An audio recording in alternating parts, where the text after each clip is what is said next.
তাহলে আমাদের এই সন্তানগুলো আমাদের মা বাবার জন্য পরীক্ষা, আবার আমাদের সম্পদ এগুলো আমাদের প্রত্যেকের জন্য পরীক্ষা। তাহলে এই আয়াতে কারিমা থেকে আমরা বুঝলাম সম্পদ এটাও পরীক্ষা, আবার সন্তান এটাও কি পরীক্ষা। সম্পদ কিভাবে পরীক্ষা হয় সহজে এটা বুঝেন। সম্পদের যাকাত যদি আদায় না করেন তো সূরা তাওবার মধ্যে আছে ফাতুকওয়া বিহা জিবাহুহুম ওয়া জুনুবুহুম ওয়া যুহুরুহুম হাযা মা কানাসতুম লিআনফুসিকুম। যারা সম্পদশালী হওয়ার পরেও সম্পদের হক আদায় করে না, যাকাত দেয় না, তো তাদেরকে জাহান্নামের আগুন দিয়ে তাদের চেহারার মধ্যে ছেঁকা দেওয়া হবে। নাউজুবিল্লাহ। জুনুবুহুম মানে দুই পাশে, ডান পাশে দেওয়া হবে, বাম পাশে দেওয়া হবে আগুনের ছাকা, পিঠেও দেওয়া হবে। কেন? হাযা মা কানাসতুম লিআনফুসিকুম। এটা এজন্য তুমি মহিলার স্বর্ণ পুঞ্জীভূত করে রেখেছ, রূপা পুঞ্জীভূত করে রেখেছ, টাকা পুঞ্জীভূত করে রেখেছ, যাকাত আদায় করো নাই। এভাবে তোমার পরীক্ষার সম্মুখীন একটা ভিক্ষুক আসবে, তো তুমি দিতে চাইবা না, কৃপণতা দিয়ে তোমাকে পরীক্ষায় ফেলে দেবে। অথচ সম্পদ দিয়েছেন কে? সবাই বলেন কে? আল্লাহ তাআলা কুরআনুল কারীমের যেখানেই বলেছেন খরচ করো, সেখানেই বলেছেন ওয়া মিম্মা রাযাকনাহুম ইউনফিকুন, অর্থাৎ আল্লাহ যা দিয়েছেন সেগুলো থেকেই তোমরা খরচ করো। তার মানে আল্লাহ বললেন সম্পদ তোমার জন্য ফিতনা, তোমার জন্য পরীক্ষার মাধ্যম। যাকাত না দিয়ে যখন আপনি রেখে দিবেন তো বাস, এগুলো আপনার জন্য পরীক্ষার বিশাল এক মজমাই নিয়ে দাঁড় করায় দিবে হাসরের ময়দানে। আপনার পেট, আপনার সমস্ত দেহে সাপ, দুই মুখওয়ালা তেজস্বী, মাথার মধ্যে চুল থাকবে না এমন বিষাক্ত সাপ, সুজা আন আকরা। রাসূলুল্লাহ সাল্লাল্লাহু আলাইহি সাল্লাম বলেন যে এমন বিষাক্ত হওয়ার কারণে ওই সাপের মাথায় চুল থাকবে না। ওই সাপ আপনার গলায় পেঁচিয়ে দেওয়া হবে হাসরের ময়দানে। আপনাদের মোচাগড়া গ্রামের অনেকের গলায় সাপ থাকবে, সাপ ধ্বংসন করবে আর বলবে আনা মালিক ওয়া আনা কানজুক, আমি তোমার সম্পদ, আমি তোমার মূলধন, আমি তোমার গুপ্ত ধন, যেগুলোর মায়ায় তুমি সম্পদের হক আদায় করো নাই। তাহলে সম্পদের ফিতনা থেকে বাঁচবার জন্য যাকাত ফরজ হলে বছরান্তে যাকাত দিতে হবে, রমজানে সদকাতুল ফিতর দিতে হবে, এরপরে নফল সদকা, এরকম মাহফিল, মাদ্রাসা, মসজিদ, গরিব দুঃখী অসহায় জনসাধারণের কল্যাণে আপনাকে খরচ করতে হবে। আর লক্ষ্য রাখতে হবে আপনার এই উপার্জিত সম্পদ যেন হারাম পথে ব্যয় না হয়। তাহলে একদিকে যাকাত, ফিতরা, দান সদকা, আরেক দিকে হারাম পথে যেন ব্যয় না হয়, হালাল পথে যেন ব্যয় হয়। রাসূলুল্লাহ সাল্লাল্লাহু আলাইহি সাল্লাম বলেছেন তোমার ক্ষুধা লেগেছে, তুমি তোমার নিজের জন্য খাচ্ছ, এই নিজের জন্য যে পরিমাণ খাবারের জন্য খরচ করতেছ সাদাকাতুল্লাহ, এটা তোমার জন্য সদকা হবে। সুবহানাল্লাহ। তোমার মা বাবা অসুস্থ, হাসপাতালে নিয়ে যাচ্ছ, টাকা পয়সা খরচ করছো, তো মা বাবার পিছনে যা খরচ করছো সব টাকা সদকা হিসেবে লেখা হবে। সুবহানাল্লাহ। স্ত্রীর মুখে লুকমা তুলে দিচ্ছ, তো স্ত্রীর লুকমা তুলবে দেওয়ার জন্য, তার পোশাক আশাকের জন্য, ভরণ পোষণের জন্য, সন্তানাদির জন্য যা তুমি খরচ করছো প্রত্যেকটা মা ইয়ানফিকুল মুসলিম ইল্লা নাফাকাতান কানাত লাহু সাদাকা। নবী সাল্লাল্লাহু আলাইহি সাল্লাম বলেছেন মুসলমান হালাল পথে যেটাই বৈধ পথে খরচ করে, উপার্জন করে হালাল, খরচ করে হালাল পথে, তো পুরাটাই তার আমল নামায় এক এক টাকা সদকা হিসেবে লেখা হবে। এখন আপনাদের এলাকায় খেলার আয়োজন হয়েছে, বাস আপনি মাহফিলেও টাকা দিয়েছেন, এবার খেলার আয়োজনেও টাকা দিচ্ছেন। ব্যাপারটা এমন হয়ে গেছে আপনি পূজাতেও যান, মাহফিলেও যান। তা ব্যাপারটা এমন যেন না হয়। কথা ক্লিয়ার? রাসূলুল্লাহ সাল্লাল্লাহু আলাইহি সাল্লাম বলেছেন কিয়ামতের ময়দানে 5টি প্রশ্ন, তার মধ্যে একটি প্রশ্ন ওয়ান মালিহি মিন আইনা ইকতাসাবতা ওয়া ফীমা আনফাকা, সম্পদ কিভাবে উপার্জন করেছো, আবার কোন পথে খরচ করেছো। তাহলে টাকা পয়সার ব্যাপারে প্রশ্ন 2টা হাসরের ময়দানে। কয়টা? কিভাবে উপার্জন করেছেন এটা যেমন জিজ্ঞাসা করবে, আবার এই যে মাহফিল কমিটি, মনে করেন যারা মাহফিলের আয়োজক যুবক ভাইরা, এরা যদি সুদের টাকা দিয়ে মাহফিল করে তাই মাহফিলের দ্বারা ওরা নিজেরাই নিজেদেরকে আলোকিত করতে পারে নাই, আপনাদেরকে কি করবে? কারণ সুদ ভিত্তিক লেনদেন এটা হারাম কবিরা গুনাহ, ঘুষ ভিত্তিক লেনদেন এটা হারাম কবিরা গুনাহ, জিনা, পতিতাবৃত্তি, সিনেমা হলের টাকার ইনকাম, তারপর হারাম যত কাজ আছে এগুলোর ইনকামের দ্বারা যদি আপনি মাহফিল প্রতিষ্ঠিত করেন, মসজিদ প্রতিষ্ঠিত করেন, মাদ্রাসা প্রতিষ্ঠিত করেন, তো আল্লাহ তাআলা বলবে, বান্দা তুমি কি ওই হাদিস পড়ো নাই? লা তাজুলু কদামা আবদি হাত্তা ইউসআল আন আরবা'a। কিয়ামতের ময়দানে বনি আদমের কোনো সন্তান চুল পরিমাণ আগাতে পারবে না, নড়াচড়া করতে পারবে না, 4টা প্রশ্নের জবাব দেওয়া ছাড়া। এই 4 প্রশ্নের ভিতরে এই 5টি প্রশ্ন ঢুকায় দেওয়া হয়েছে। আল্লাহ নবীজি বলেন, ওয়ান উমরিহি ফিমা আফনা। 1 নম্বর প্রশ্ন, আমার বয়স 34 বছর চলছে, 34 বছর আমি কিভাবে কাটিয়েছি যদি এই মুহূর্তে মৃত্যু হয়ে যায়, হাসরের ময়দানে আপনাদের সামনেই আমাকে জিজ্ঞাসা করবে। 2 নম্বর, ওয়ান শাবাবিহি ফিমা আবলা ওয়া আন জাসাদিহি ফিমা আবলা। আল্লাহ নবীজি বলেন 2 নম্বর প্রশ্ন, তোমার যৌবনকালের শক্তিটা, যৌবনকালের বয়সের যেই সময়টা ছিল ওইটা কোন কাজে ব্যয় করেছো, জবাব দাও। 3 নম্বর, আন ইলমিহি ফিমা আমিলা।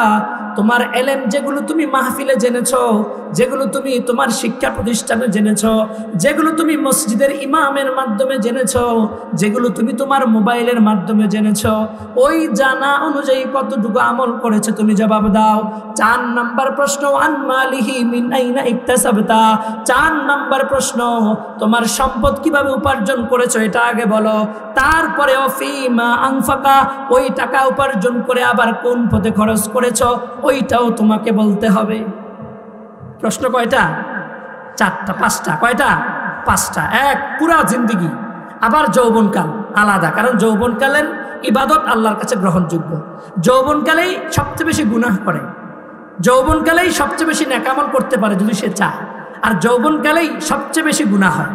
আমার প্রিয় শায়খ হযরত মাওলানা আনিসুল আশরাফি হাফিজাহুল্লাহ, ওনার নেশা এবং পেশা ধ্যান জ্ঞান যুবকদেরকে নিয়ে, আর যুবকরাই ওনার কথাগুলো শুনে, যুবকরাই ওনার কথাগুলোর দ্বারা পরিবর্তন হয়। হজরতের 190 জন, আমরা আগস্ট মাসে হজরতের তত্ত্বাবধানে প্রায় 400 যুবকের 3 দিনের ইজতেমা করেছিলাম। এই 3 দিনের ইজতেমার মধ্যে এই 400 জন যুবক এসেছিল, তার মধ্যে আমরা 190 জনের একটা গ্রুপ করেছি, হোয়াটসঅ্যাপ গ্রুপ, তাদের হালাত জানবার জন্য। সামনে আবার নভেম্বরে হবে 3 দিনের জন্য ইনশাআল্লাহ। তো এই 190 জনের গ্রুপের মধ্যে যুবকদের যে কি পরিমাণ দ্বীনের প্রতি আগ্রহ, আবার কি পরিমাণ গুনাহের প্রতি এদের নিজেকে নিয়োগ করা, এটা আপনি শুনলে অবাক হয়ে যাবেন। ভাবতেও পারবেন না যে বর্তমান যুব সমাজ 15 বছর থেকে শুরু করে 35 বছর পর্যন্ত এই মাঝামাঝি এই বয়সের ছেলেগুলো মেয়েগুলো কি পরিমাণ গুনাহে আচ্ছাদিত হয়ে গেছে।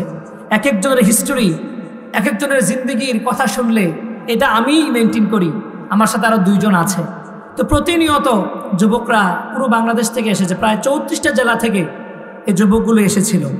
তো তাদের সাথে প্রতিনিয়ত তাদের গুনাহের হালাত, তাদের জিন্দগির হালাত প্রতিনিয়ত এই হোয়াটসঅ্যাপ গ্রুপে আদান প্রদান হচ্ছে, হজরতের সাথে যোগাযোগ হচ্ছে, আমরা আবার ফেস করছি, এগুলো আবার বলছি।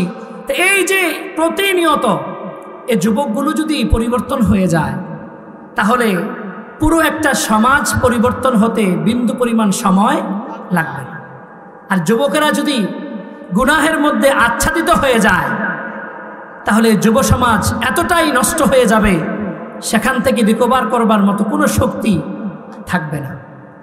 এজন্য যৌবনকাল সম্পর্কে আল্লাহ আলাদা প্রশ্ন করবে, এবং হাদিসের মধ্যে 2টা শব্দ আসছে। একটা ওয়ান শাবাবিহি, যৌবনকাল, শাবাব, শাব গুণ মানে যুবক, আর একটা ওয়ান জাসাদিহি মানে শরীরের শক্তিমত্তা।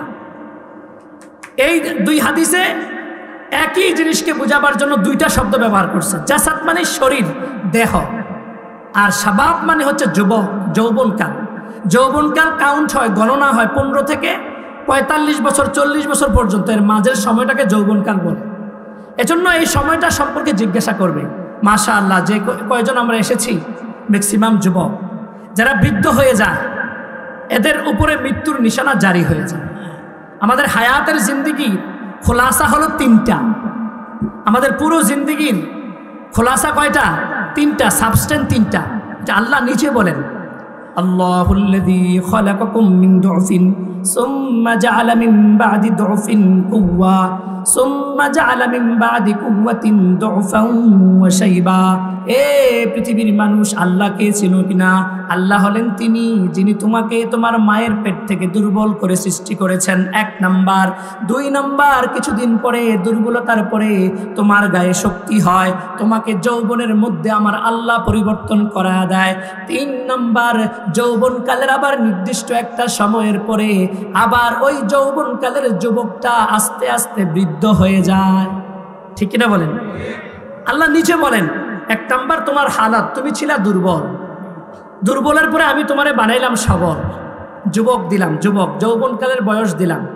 যৌবনকালের বয়সে সুম্মা জাআলা মিন বাদি দুফিন কুওয়াতিন দুফা ওয়া শাইবা, যে অটোমেটিক্যালি যৌবনকাল যখন আস্তে আস্তে শেষ হয়ে যায়, 30 আপ হয়ে যায়, 30-এর পরেই এখন আমাদের ম্যাক্সিমাম যুবক ভাইয়েরা, যুবতী ভুলেরা শরীরের মধ্যে রোগ ধরে যায়, ভাটির মধ্যে চলে যায়।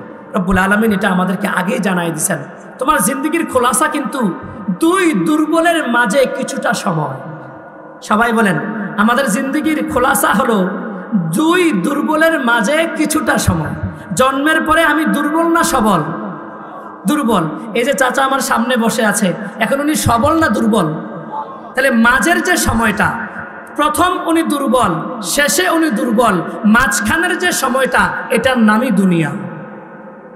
অর্থাৎ 2 দুর্বলের মাঝের যে সময়টা, এটাই তোমার কাছে দুনিয়া। আব্দুল্লাহ ইবনে মাসউদ রাদিয়াল্লাহু তাআলা আনহু এজন্য আফসোস করে বলেছেন, হ্যাঁ আমার আফসোস হয় ওই দিনটার জন্য যে দিনের সূর্যটা ডুবে গেল, বয়সটা বেড়ে গেল, সূর্যটা ডুবে গেল, বয়সটা বেড়ে গেল, মানে বয়সটাও কমে গেল, কিন্তু আমার আমলের পরিমাণ বাড়ল না।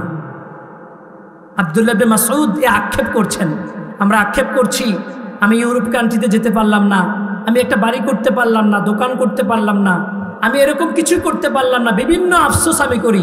কিন্তু আব্দুল্লাহ ইবনে মাসউদ নবীজির ফকিহ সাহাবী ছিলেন। সেই আব্দুল্লাহ ইবনে মাসউদ বলে, আফসোস আমার ওই দিনের জন্য যেই দিনে আমার সূর্যটাও ডুবে গেল, বয়সটাও কমে গেল, কিন্তু আমার আমলের পরিমাণ কি করলো না? বাড়ল না। যুবক ভাইয়েরা, আজকে তো খুব আগ্রহ নিয়ে আমরা এসেছি, কিন্তু এই আগ্রহ নিয়ে আসার পরে যদি পরিবর্তনের মেজাজ দিলের ভিতরে কাজ না করে, তোমার এই আশাটার ফায়দাই কি? এজন্য জিন্দিগির মধ্যে এই হিসাবটা মিলাই, আমরা 2 দুর্বলের মাঝের কিছুটা সময় দুনিয়াতে ভোগ করছি। বৃদ্ধ অবস্থায় আমি বাচ্চার মতো হয়ে যাই, আমাকে হাঁটতে চলতে লাঠি লাগে, আমি উঠবার বসবার জন্য আমার সাহায্য লাগে। আর দুর্বলের সময় ছোটবেলায় আমার মায়ের সাহায্য ছাড়া আমি চলতে পারি না, বাবার সাহায্য ছাড়া আমি চলতে পারি না। আমার এতটাই দুর্বলতা, আমি পায়খানা প্রস্রাব পর্যন্ত করে বিছানার মধ্যে গড়াগড়ি করি, আমি বলবার মতো সুযোগ নাই যে আম্মু আমাকে এখান থেকে সরাও।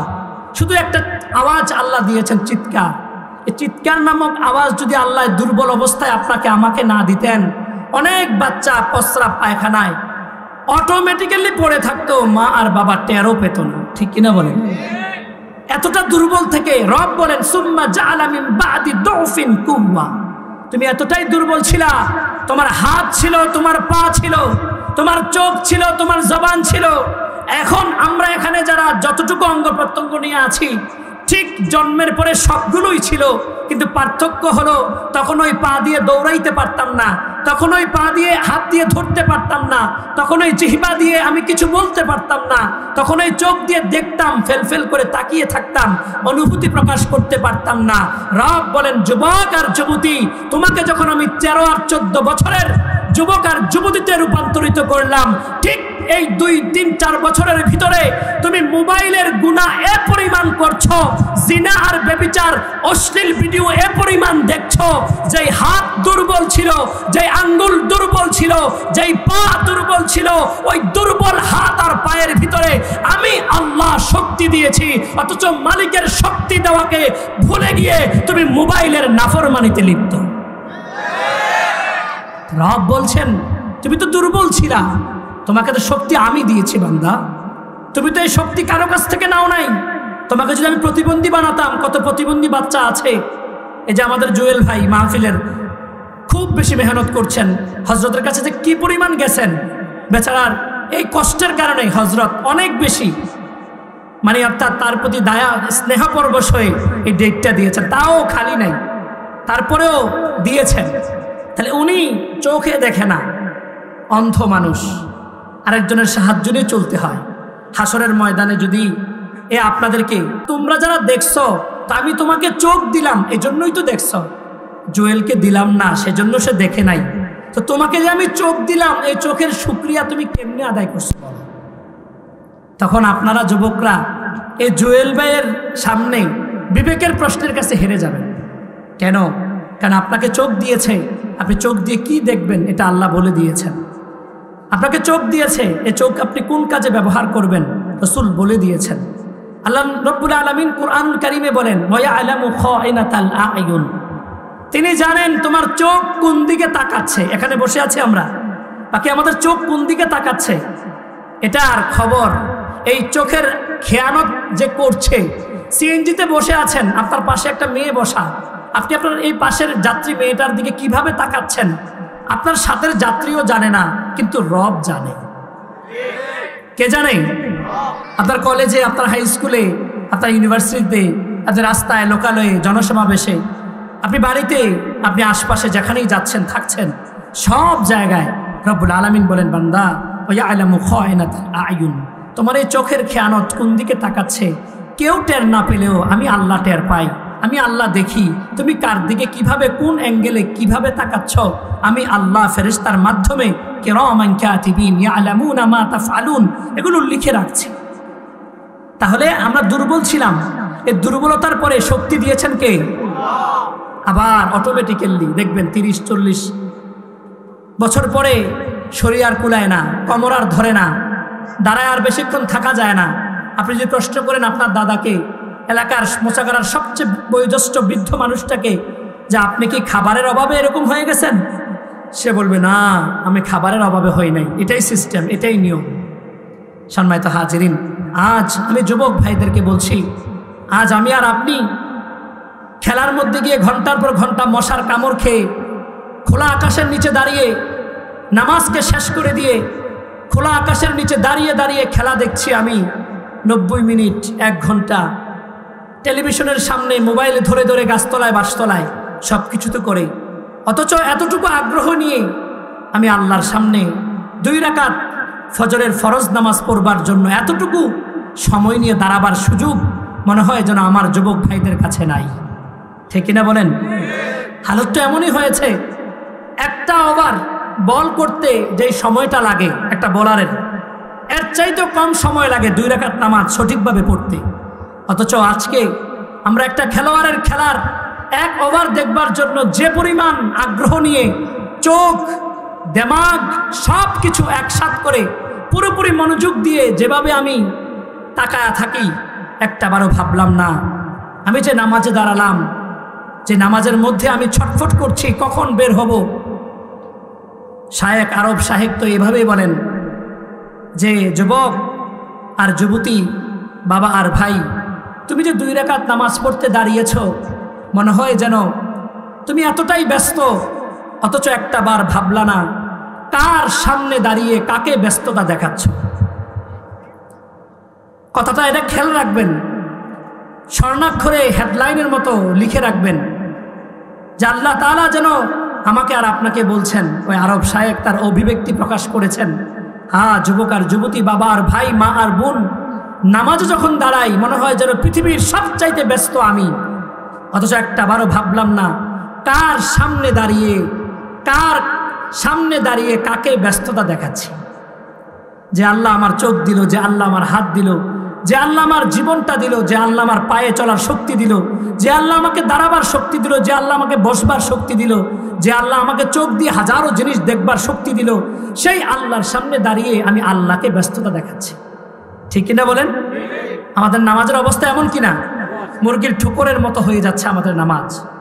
অথচ আমি দুনিয়ার সবগুলো কাজ একটা দলিলের মধ্যে সই করব, বারবার নামটাকে জিজ্ঞাসা করি মুহুরির কাছে, আমার নামটা হয়েছে কিনা, আইডির সাথে মিলছে কিনা, পাসপোর্ট করতে যাই, আইডি কার্ড করতে যাই, কোনো জরুরি কাজের মধ্যে যাই, বারবার আমার নামটাকে আমি দেখি ঠিক হচ্ছে কিনা, কোনো ভুল আছে কিনা বারবার আমি লক্ষ্য করি, অথচ একটা বারও খেয়াল করলাম না আজ অবধি আমি যে সেজদাটুকু করলাম এই সেজদা আমার রব পছন্দ করলেন কিনা, যে রুকুটা করলাম এই রব আমার রুকুটা পছন্দ করলো কিনা, যে নামাজ আমি সূরাতুল ফাতিহা আজকে 60 বছর ধরে পড়ছি এই সূরাতুল ফাতিহা শুদ্ধ হলো কিনা। ভাইয়েরা আমার, আজকে বয়ানে আর মাহফিলে অনেক কিছুর আলোচনা হয়, ওয়াজ আর সুরের ঝংকানি হয়, কিন্তু যেগুলো দিয়ে মূলত আমাদের আমল তৈরি হবে, যেগুলোর দ্বারা আমাদের আল্লাহর সাথে সম্পর্কটা তৈরি হবে, মজবুত হবে, এগুলোর ব্যাপারে ওয়াজ খুব কম। কেন? এই কথাগুলো হয় তিক্ত, ঠিক না বলেন? আমি যদি বলি ভাই আজকে এখানে কারা কারা এশার নামাজ পড়েছেন, দেখা যাবে হাত তুলবে কয়জন, আর হাত না তুলবে অনেকজন, ঠিক কিনা বলেন? তা আপনি এশার নামাজ পড়লেন না, আপনি তো মুনাফিকের কাতারের মধ্যে চলে যাচ্ছেন। রসুল বলেছেন এশা এবং ফজর না পড়া এটা মুনাফিকের আলামত, নাউজুবিল্লাহ। তাহলে এখানে অনেক মুনাফিকের খাসলতওয়ালা লোক আছে, তা এই মুনাফিকওয়ালা খাসলত লোক যিনি এশা পড়েন নাই, তার জন্য কোটি কোটি ওয়াজ শুনলে এশার নামাজের এক সেজদার সুবহান রাব্বিয়াল আ'লা এর সমপরিমাণ হবে না। তাহলে আমরা বুঝলাম কি, করলামটা কি? আমরা শুনি কি? ফাঁকা আওয়াজ, কান দিয়ে শুনলাম আবার বের করে দিলাম না। ভাই আমি বলছি আপনাদেরকে এটা, যে আপনারা আপনাদের প্রত্যেকের সময়কে কাজে লাগান। সূরাতুল ফাতিহা বিশুদ্ধ কিনা ইমামের কাছে জিজ্ঞাসা করেন, তাশাহুদ দুরূদ শরীফ দোয়ায়ে মাসুরা শুদ্ধ কিনা ইমাম সাহেবকে জিজ্ঞাসা করেন, না হলে আল্লাহ মাফ করে দিব, আমি এত কিছু বুঝি না, এই সমস্ত কথা বইলা আল্লাহর সামনে পার পাবেন না। রব আপনার সামনে পুরো আপনার জিন্দেগির খোলাসা এভাবে দিয়ে দিবেন যে দেখো তুমি মুরাদনগরের রেজিস্ট্রি অফিসে গেলা মাত্র 1 শতক জমিনের জন্য, তখন তো বললা না না না আমি এত কিছু বুঝি না, আমি বুড়া মানুষ, আমি যাই যেতাম না। 1 শতক জমিনের জন্য হাসপাতাল থেকে আমি নিজের চোখে দেখেছি মুরাদনগরে রেজিস্ট্রি অফিসে চলে আসছে, কিছুদিন পরে মারা যাবে এরা ভাবছে, এজন্য টিপসইটা রাখবার জন্য হাসপাতাল থেকে অ্যাম্বুলেন্স করে রেজিস্ট্রি অফিসে নিয়ে আসছে। তো এই মানুষটাকে যখন আল্লাহ ধরবে, তুমি একটা টিপসই দেওয়ার জন্য রেজিস্ট্রি অফিসে চলে গেলা, অথচ দৈনিক 5 বার তোমার ইমাম সাহেব তোমার সাথে সাক্ষাতের বিভিন্ন ব্যবস্থাপনা আছে, এই ইমাম সাহেবের কাছে একটা দিনের জন্য তুমি সূরাতুল ফাতিহা শুনাইলা না, শুদ্ধ না অশুদ্ধ? আল্লাহ নবী সাল্লাল্লাহু আলাইহি ওয়াসাল্লাম বলেন আসরাকুন নাস সারিকাতান, সবচাইতে নিকৃষ্ট চোর হলো নামাজ চোর। বলেন না কি চোর? সবাই বলেন কি চোর? নামাজ চোর, বড় চোর। বলেন নামাজ চোর। সাহাবারা বললেন ইয়া রাসূলুল্লাহ কাইফা ইয়াসরাকু মিন সালাতি, নামাজ থেকে আবার কিভাবে চুরি করে? খেয়াল করেন আল্লাহ নবীজি বলেন লাম ইউতিম্মা রুকুআহা ওয়া সুজুদাহা, যে ব্যক্তিকে দেখবা রুকু সাজদা সঠিকভাবে আদায় করে না, সুবহান রাব্বিয়াল আ'লা সুবহান রাব্বিয়াল আযীম সামি আল্লাহু লিমান হামিদা রব্বানা লাকাল হামদ, এই রব্বানা লাকাল হামদ এই পুরোটা দ্বারা দ্বারা বলতে হবে, ওয়াজিব। যদি ওয়াজিব তরক হয়, সৌ সাজদা লাগে, সৌ সাজদা না দিলে নামাজ হয় না। তাহলে আমাদের মসজিদের কাল ফজরের সময় সুন্নতের দিকে যুবক ভাইয়েরা আপনারা তাকাবেন, দেখবেন কত বৃদ্ধ বাবারা দাদারা নামাজ পড়ে, রুকু থেকে দাঁড়াবার সময় নাই, সাথে সাথে সাজদায় চলে যায়। 2 সাজদার মাঝখানে সোজা হয়ে বসা ওয়াজিব, বসতে হবে। কিন্তু আল্লাহ রাসূল সূত্র শিখাইছেন হাত্তা ইয়ারজিআল ইজামু ইলা মাফাসিলিহা, 2 সাজদার মাঝখানে এমন ভাবে তোমাকে বসতে হবে যেন জয়েন্টগুলো জোড়াগুলো জায়গায় জায়গায় পৌঁছে যায়। অথচ আমাদের হাজারো লাখো যুবক যুবতী ভাই বাবা মা বোন তারা নামাজ পড়ে 2 সাজদার মাঝখানে সোজা হয়ে একটুও বসবার সুযোগ তাদের কাছে নাই, ঠিক কিনা বলেন? তাহলে আপনার জিন্দেগির পর নামাজ ওয়াজিব তরক হচ্ছে, সৌসাজদা দিচ্ছেন না, নামাজ দোহরায় পড়তে হবে, নাহলে হবেই না। তাহলে আপনি রুকু এবং সাজদায় যারা অপরিপূর্ণ রাখে, নবীজি বলেন সেই ব্যক্তি নিকৃষ্ট চোর, নামাজ চোর, নাউজুবিল্লাহ। তাহলে আপনার অবস্থা কি হবে? সম্মানিত ভাইয়েরা আমার, তাহলে আপনাদেরকে বলছি, যুবক থেকে শুরু করে আবাল বৃদ্ধ বনিতা প্রত্যেকেই এখনো সময় আছে, আপনার সূরা ফাতিহাটা শুদ্ধ করেন, সূরা ইখলাসটা শুদ্ধ করেন।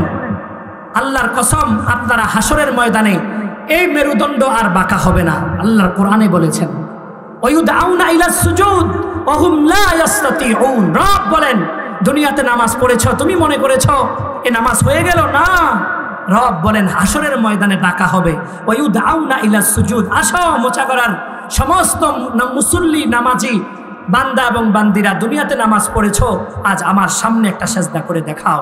দুনিয়াতে তোমার অশুদ্ধ সেজদা ছিল, অশুদ্ধ কেরাত ছিল, নামাজের 13টা ফরজ তুমি জানতা না, 14টা ওয়াজিবাত তুমি জানতা না, অজুর 4টা ফরজ তুমি জানতা না, গোসলের 3টা ফরজ তুমি জানতা না, নামাজের সিহাত আর বিশুদ্ধতা সম্পর্কে তোমার জ্ঞান ছিল না। দুই সেজদার মাঝখানে কতটুকু বসা লাগবে, রুকু থেকে দাঁড়িয়ে কতটুকু দাঁড়ানো লাগবে, একটা বারও ফিকির করো নাই, এভাবেই নামাজ পড়ছো। হয়তোবা তখন কেউ কিছু বলে নাই, আসো এখন সেজদা করে দেখাও। রব বলেন ওহুম লা ইস্তাতিউন। এখন তো মেরুদণ্ড বাঁকা হয়, এজন্য রুকুতে যাইতে পারি, সেজদায় যাইতে পারি, কাত হইতে পারি, চিত হইতে পারি। তখন হাসরের ময়দানে কোটি কোটি অগণিত মানুষের সামনে আপনি লজ্জিত হবেন। দুনিয়ার চোখে মানুষ দেখেছে আপনি প্রথম কাতারের মুসল্লি, কিন্তু অশুদ্ধ যাচাই বাছাই না করার কারণে আপনার নামাজ আপনার কপাল থেকে উপরে উঠে নাই। রব যেন এই আমলগুলোকে আপনার দিকে এভাবে ছুঁড়ে মেরেছে, একটা আমলও উপরে নেই। এজন্য সময় আছে এখনো, চেষ্টা করেন, কাজ হবে। এটাই সবচাইতে বড় ওয়াজ যুবক ভাইদের জন্য। Physics, chemistry, biology, math, English, school college পড়ুয়া ভাইয়েরা সব কিছু বুঝেন। 4 পড়ুয়া একটা ছেলে, সে সুন্দর করে বলতে পারে I M A boy, I am going to school. খুব সুন্দর করে সে বলতে পারে আই এম প্লেয়িং ফুটবল। খুব সুন্দর করে ইংরেজি বই দিলে 4 ইংরেজি বইটা ফার্স্ট টু লাস্ট রিডিং পড়তে পারে। অথচ মুসলমানের সন্তান হওয়ার পরেও প্রাইমারি পড়ুয়া এই ছেলেটা ভিনদেশি ইউরোপিয়ান ভাষা, ইংরেজি ভাষাকে আত্মস্থ করতে পেরেছে। অথচ মুসলমানের বাচ্চা মুসলমানের ঘরে জন্ম নিয়ে আজ পর্যন্ত মালিকের কোরআনটা খুলে দেখে পড়তে পারে না। তোমার মতো অপদার্থ বাবা আর কে আছে? তুমি তো অপদার্থ বাবা। তোমার ছেলেটা ইংরেজি পড়তে পারে কিন্তু কোরআন দেখে দেখে পড়তে পারে না। তুমি ঘুমাও কেমনে? হাসরের ময়দানে রবের সামনে কিভাবে দাঁড়াবা তুমি? তুমি ইংলিশের জন্য প্রাইভেট টিউটর ঠিক করো, অঙ্কের জন্য প্রাইভেট টিউটর ঠিক করো, অথচ একটা বারও তোমার ছেলে আর মেয়েটার কোরআন বিশুদ্ধ করবার জন্য একটা বার ইমাম সাহেবের কাছে গেলা না। ইমাম সাহেব, হুজুর আমার বাচ্চাটাকে আখিরাতের লাইনে কোরআন শিক্ষাটা কিভাবে বাস্তবায়ন করবে? সম্মানিত হাজিরিন, নর্থ সাউথ ইউনিভার্সিটিতে কোরআনের অবমাননা হয়েছে। অবমাননা হওয়ার পরে ওখানে একটা ছেলে তেলাওয়াত করেছে, এত সুন্দর তেলাওয়াত। সে তো ইউনিভার্সিটিতে পড়ে, কোনো অসুবিধা নেই। ডাক্তার হন, ইঞ্জিনিয়ার হন, জজ হন, ব্যারিস্টার হন, অসুবিধা নেই। কিন্তু যে জিহ্বা দিয়া মালিকের সাথে কথা বলতে পারেন না, তাই জিহ্বার বললটা কি? রব যদি জিজ্ঞাসা করে এই জিহ্বার হক তুমি কিভাবে আদায় করেছো আমাকে বলো। তোমার প্রেমিকার সাথে কথা বলেছ, গার্লফ্রেন্ডের সাথে কথা বলেছ, বউর সাথে কথা বলেছ, বাবার সাথে কথা বলেছ, দুনিয়ার হার তবকায় এই জিহ্বা ব্যবহার করে কথা বলেছ। অথচ এই জিহ্বা আমি আল্লাহ তোমাকে দিলাম, অথচ আমার পাঠানো মেসেজটা কোরআনটা একটা বারও পড়তে তোমার ইচ্ছা হইল না। এই জিহ্বা দিয়া কত কিছু বললা, আমি বান্দার সাথে কি একটা বারও তোমার কথা বলতে ইচ্ছা হলো না? বলেন আলাম নাজআল লাহু আইনাইন। রব বলেন আমি কি তোমার 2টা চোখ দেই নাই? ওয়ালিসানা ওয়া শাফাতাইন। এই জিহ্বাটাকে আমি দেই নাই? আবার এই জিহ্বাটাকে, দাঁতগুলোর বিশ্রী অবস্থাকে কভারেজ করবার জন্য 2টা ঠোঁট আমি দিয়েছি বান্দা তোকে। তাহলে জিহ্বা দিয়েছে কে? আল্লাহ। এই ঠোঁট দিয়ে মুড়িয়ে দিয়েছে কে? আল্লাহ। যে রব এতটুকু দিলেন, সে রবের সাথে আপনি জিহ্বা দিয়া কোরআন পড়ার মাধ্যমে কথা বলতে পারেন না। হাসরের ময়দানে যদি জিজ্ঞাসা করে বান্দা এই জিহ্বা দিয়া কত কথা বললা, অথচ আমি যে মালিক তোমাকে জিহ্বা কথা বলার শক্তি দিলাম, আমি মালিকের সাথে কি একটা দিনও কথা বলতে ইচ্ছে হলো না? কিয়ামতের ময়দানে কোরআন নিজে বলবে আয় রব্বি ইন্নী মানাতুহুন নাওম বিল্লাইল। আল্লাহ আমি না এই কোরআনের মহব্বতে এই বান্দা এবং বান্দি রাত জেগে জেগে তুমি এই কোরআনকে পড়েছে, আয় আল্লাহ আমি কোরআনকে তার জন্য সুপারিশকারী বানায় দাও। সুবহানাল্লাহ, কি পরিমাণ নিয়ামত বলেন তো। কোরআন যদি আপনার হাসরের মধ্যে সুপারিশ করবে কেমন হবে? এজন্য দাদারা, চাচারা, ভাইরা, বন্ধুরা, এখন অনলাইনেও শেখা যায়। আমি তার মালয়েশিয়া একটা ছেলে আমার রিলেটিভের ভিতরে থাকতো, 4 পড়ে, তাহলে মোবাইলে আমি কোরআন শিখেছি। মোবাইলে এই 30 মিনিট 20 মিনিট করে পড়তো। অনেকে এগুলো শিখতেছে, অনেক সুন্দর সুন্দর ব্যবস্থাপনা আছে। যুবক ভাইয়েরা আপনারা আপনাদের হিম্মত লাগান, মোবাইলের ইন্টারনেট কাজে লাগান, যে আমার ইন্টারনেট দিয়ে আমি কোরআন তেলাওয়াত শিখেছি। 10 মিনিট হোক, 20 মিনিট হোক, 5টা সূরা কমপক্ষে হোক, না হলে হাসরের ময়দানে আপনার এই মেরুদণ্ড আর বাঁকা হবে না। স্ট্যান্ড বাই দাঁড়িয়ে থাকবেন, তখন লজ্জাটা কেমন হবে। এজন্য ওয়াজ আপনার জন্য, আমার জন্য, প্রত্যেকের জন্য আজকের যদি এটা নিতে পারেন যে আমার 60 বছরের নামাজ যদি রব বলে বান্দা একটাও শুদ্ধ হয় নাই, তো কি উপায় হবে? 30 বছরের নামাজ একটাও শুদ্ধ হয় নাই, তো কি উপায় হবে? আপনি ফেসবুকের মধ্যে যে আপনার আইডি করেন, কতবার আপনাকে ওখান থেকে অবজেকশন দেয়, না এটা হয় নাই আবার করেন, না এটা হয় নাই আবার করেন। আপনি বারবার করছেন, বারবার করেন, পাসপোর্টে বারবার করছেন, আইডিতে বারবার করছেন, তো কেন রবের সাথে এত দূরত্ব আপনার বেড়ে গেল? এজন্য বাবারা, চাচারা, ভাইরা, মারা, বোনরা, যারা যেখানে থেকে শুনছেন, কমপক্ষে 5টি সূরা আপনি ঠিক করেন। সূরাতুল ফাতিহা, এরপরে আপনার মর্জি মতো, এগুলো লাগবেই লাগবে। কারণ প্রত্যেক দিন আপনাকে রবের সাথে কথা বলার মাধ্যম হিসেবে নামাজ লাগবে, আর নামাজের মধ্যে তেলাওয়াত লাগবে। তো শুদ্ধ যদি না হয় কিভাবে আপনি দাঁড়াবেন? যদি ইমাম সাহেবের পিছনে না লাইগা, ইমাম সাহেবকে একটা কাপ চা খাওয়ায়া, ইমাম সাহেবকে কিছু হাদিয়া তোহফা দিয়া, মাঝে মধ্যে এশার নামাজ, এখন শীতকাল আসতেছে, লম্বা রাত, 5-10টা সূরা ইমাম সাহেবের মাধ্যমে 10-12 জন মিলে শিখতে চেষ্টা করেন। কেউ না আসুক, আপনি একা শোনেন, অথবা কেউ না আসুক, কোনো এক হুজুরের মাধ্যমে, হোয়াটসঅ্যাপের মাধ্যমে সূরাগুলো আপনি শোনান, যে হুজুর আমার এই সূরাটা শুনেন, কোথায় অশুদ্ধ আছে, আপনি আবার রিপ্লাই দিবেন। এভাবে অনেক আছে, আমরা নিজেরা করছি। এই যুবকদের আমাদের যে গ্রুপে অ্যাড আছে, আমরা শুনতেছি, আমরা ওদেরকে পরামর্শ দিচ্ছি, আবার কারেকশন করছি। আমাদের ফিকির, এটা হজরতের ফিকির, এই ফিকিরটা আমরাও হজরতের ছাত্র হিসেবে লালন করছি। যুবক ভাই, তোমার জন্য কান্দেওয়ালা খুব কম, তোমার জন্য দর্দেওয়ালা খুব কম। তোমাকে ছেড়ে দিছে নষ্ট হয়ে যাবার পথে, তোমাকে ছেড়ে দিছে মোবাইলের গুনাহের আচ্ছন্ন হওয়ার পথে, তোমাকে টান দিয়ে নিয়ে যাচ্ছে বিদুর্মীরা, বেদিনরা, গুনাহে আচ্ছাদিত সমাজ। তোমাকে যদি ওখান থেকে টানবার মতো এক মুর্শিদ, এক দরদে দিল আনিসুর রহমান আশরাফির মতো লোক না থাকতো, তো তোমাদেরকে ডাকবার মতো এই সমাজে বর্তমানে কেউ আছে কিনা সন্দেহ আছে। এজন্য এ দর্দে দিল প্রতিদিন প্রতিনিয়ত যিনি ভাবেন, তার এই দরদটা প্রত্যেকের ভিতরে লালন করেন আমলের মাধ্যমে, শুধু আশার মাধ্যমে না।